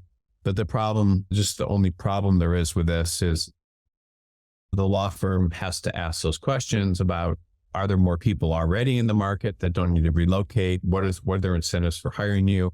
You have to just think about it from a business standpoint. Like, why would the law firm hire you if there's more than enough people that haven't worked in another market? Or what are you bringing to the table that they may not have there locally? So that is a question that they ask. If you're from Shanghai originally, would a law firm in Singapore have a lot of incentive to hire you? I don't know. You'd have to think about that, because the law firm in Singapore would probably think that they're much better off hiring someone that's not from Shanghai and likely to go back there. So these are all the questions that law firms ask. Let's see here. Make sure I have this whole question here. Thank you for another excellent presentation. Honestly, I thought this presentation was thank you for liking it. A lot of information, difficult to talk about. Let me just hear it. Okay, so would you have any insights into or advice about the following type of move I'm contemplating, please, from the Northern California market to the Northern Nevada market? So senior attorney with no book of business. Okay, spent several years in big law in San Francisco. Okay, working California state government. Let me just make sure I fix this. Working now in California state government in-house, especially environmental and energy law with significant transactional experience. Okay. Significant land use law with experience and knowledge of sequence. Okay. Legal and technical consulting experience in big law in San Francisco markets. Desire to move to Nevada, specifically Carson City. Relevant market may be Reno, Carson City. Okay. I don't see many environmental or energy jobs in the Reno market, but there are some. Even fewer jobs in Carson City or state government. Okay, so first of all, it is difficult to get a position when you're in your 60s in no book of business. It doesn't mean that you can't. And again, it's not that you're that old. People in their 60s work for another 20 years, so not the end of the world, but it's a little bit more difficult.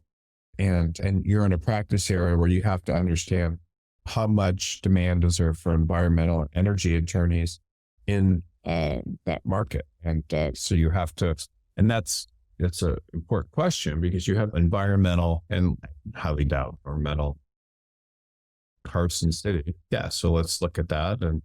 And I guess you have some attorneys here. Let's see here.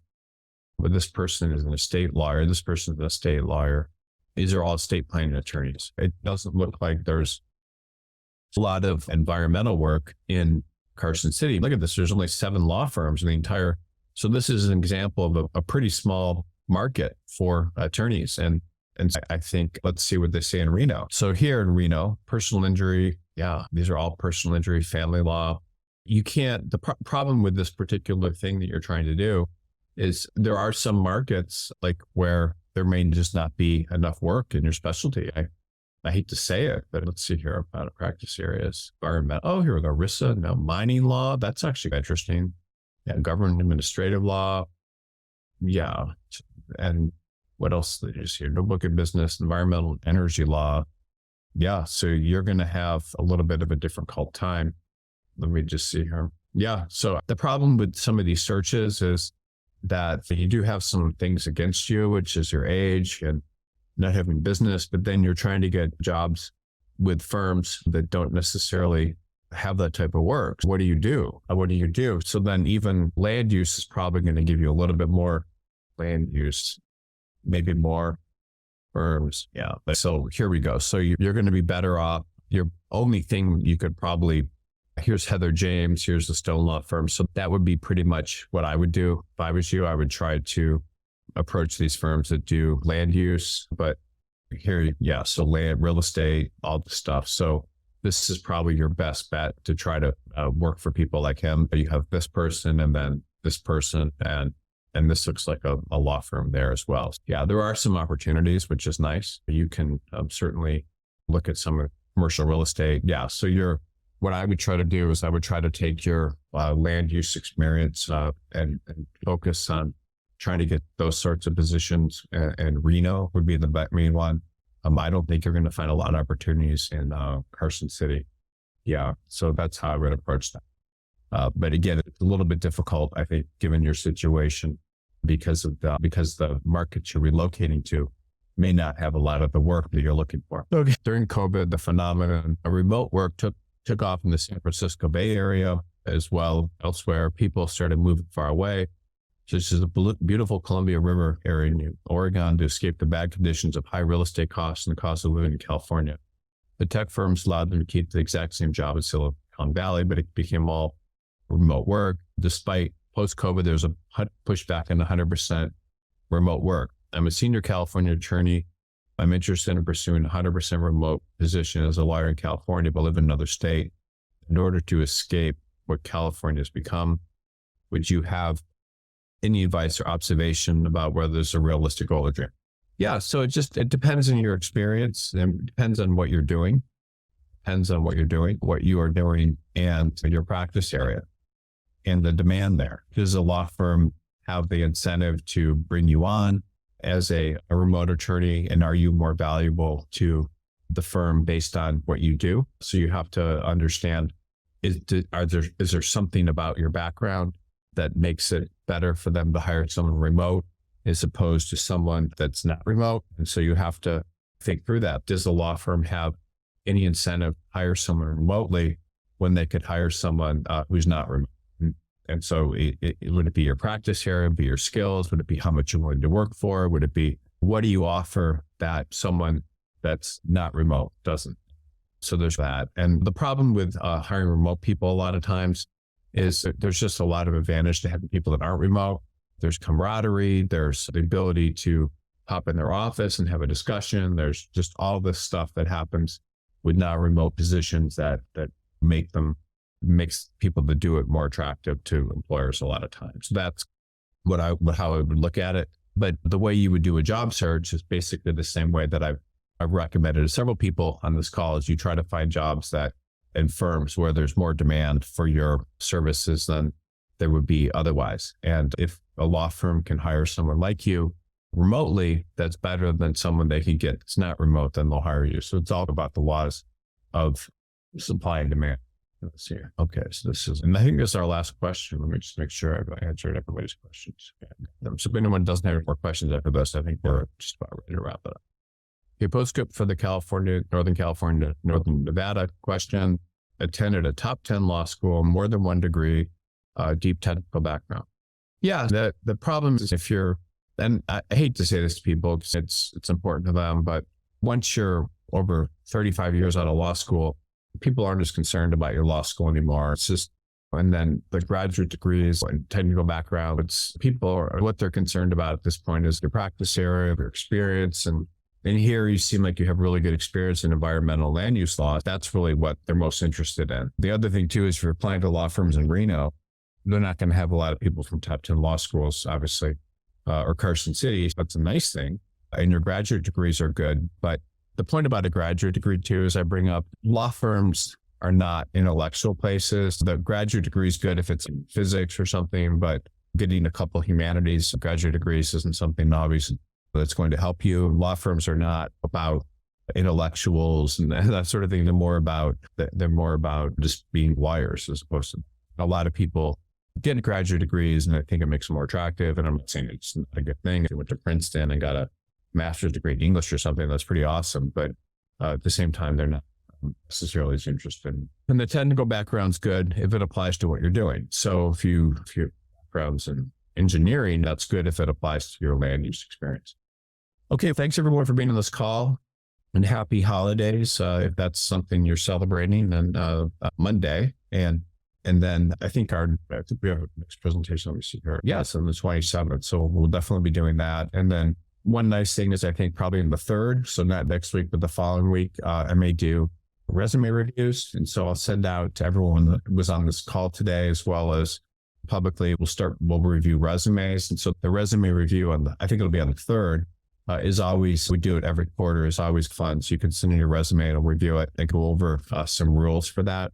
And then also it's interesting, we're going to be releasing the state of the market report for BCG in the next week or so. And that it's fun to read, because what we do is we look at we work with, I don't know what it was over the course year, but 10,000 plus candidates. And we track who gets the most interviews, who gets hired the most. And there's 300 plus practice areas. It's fun because when we release that, you'll get to see what the most in-demand practice areas are in different parts of the country, and then at different size firms and prestige levels. And it's very interesting kind of what you find, because you find that certain practice areas are more in demand than others, and it's not always what you think. And so I'm excited about that when that comes out. Thanks for being on this call. Just remember the 3rd is the next presentation we'll be doing. It will be probably the resume review, so we'll send something out for that. And that's always a great meeting. So thanks everyone for being here, and I will talk to everyone next week. Thanks. Bye.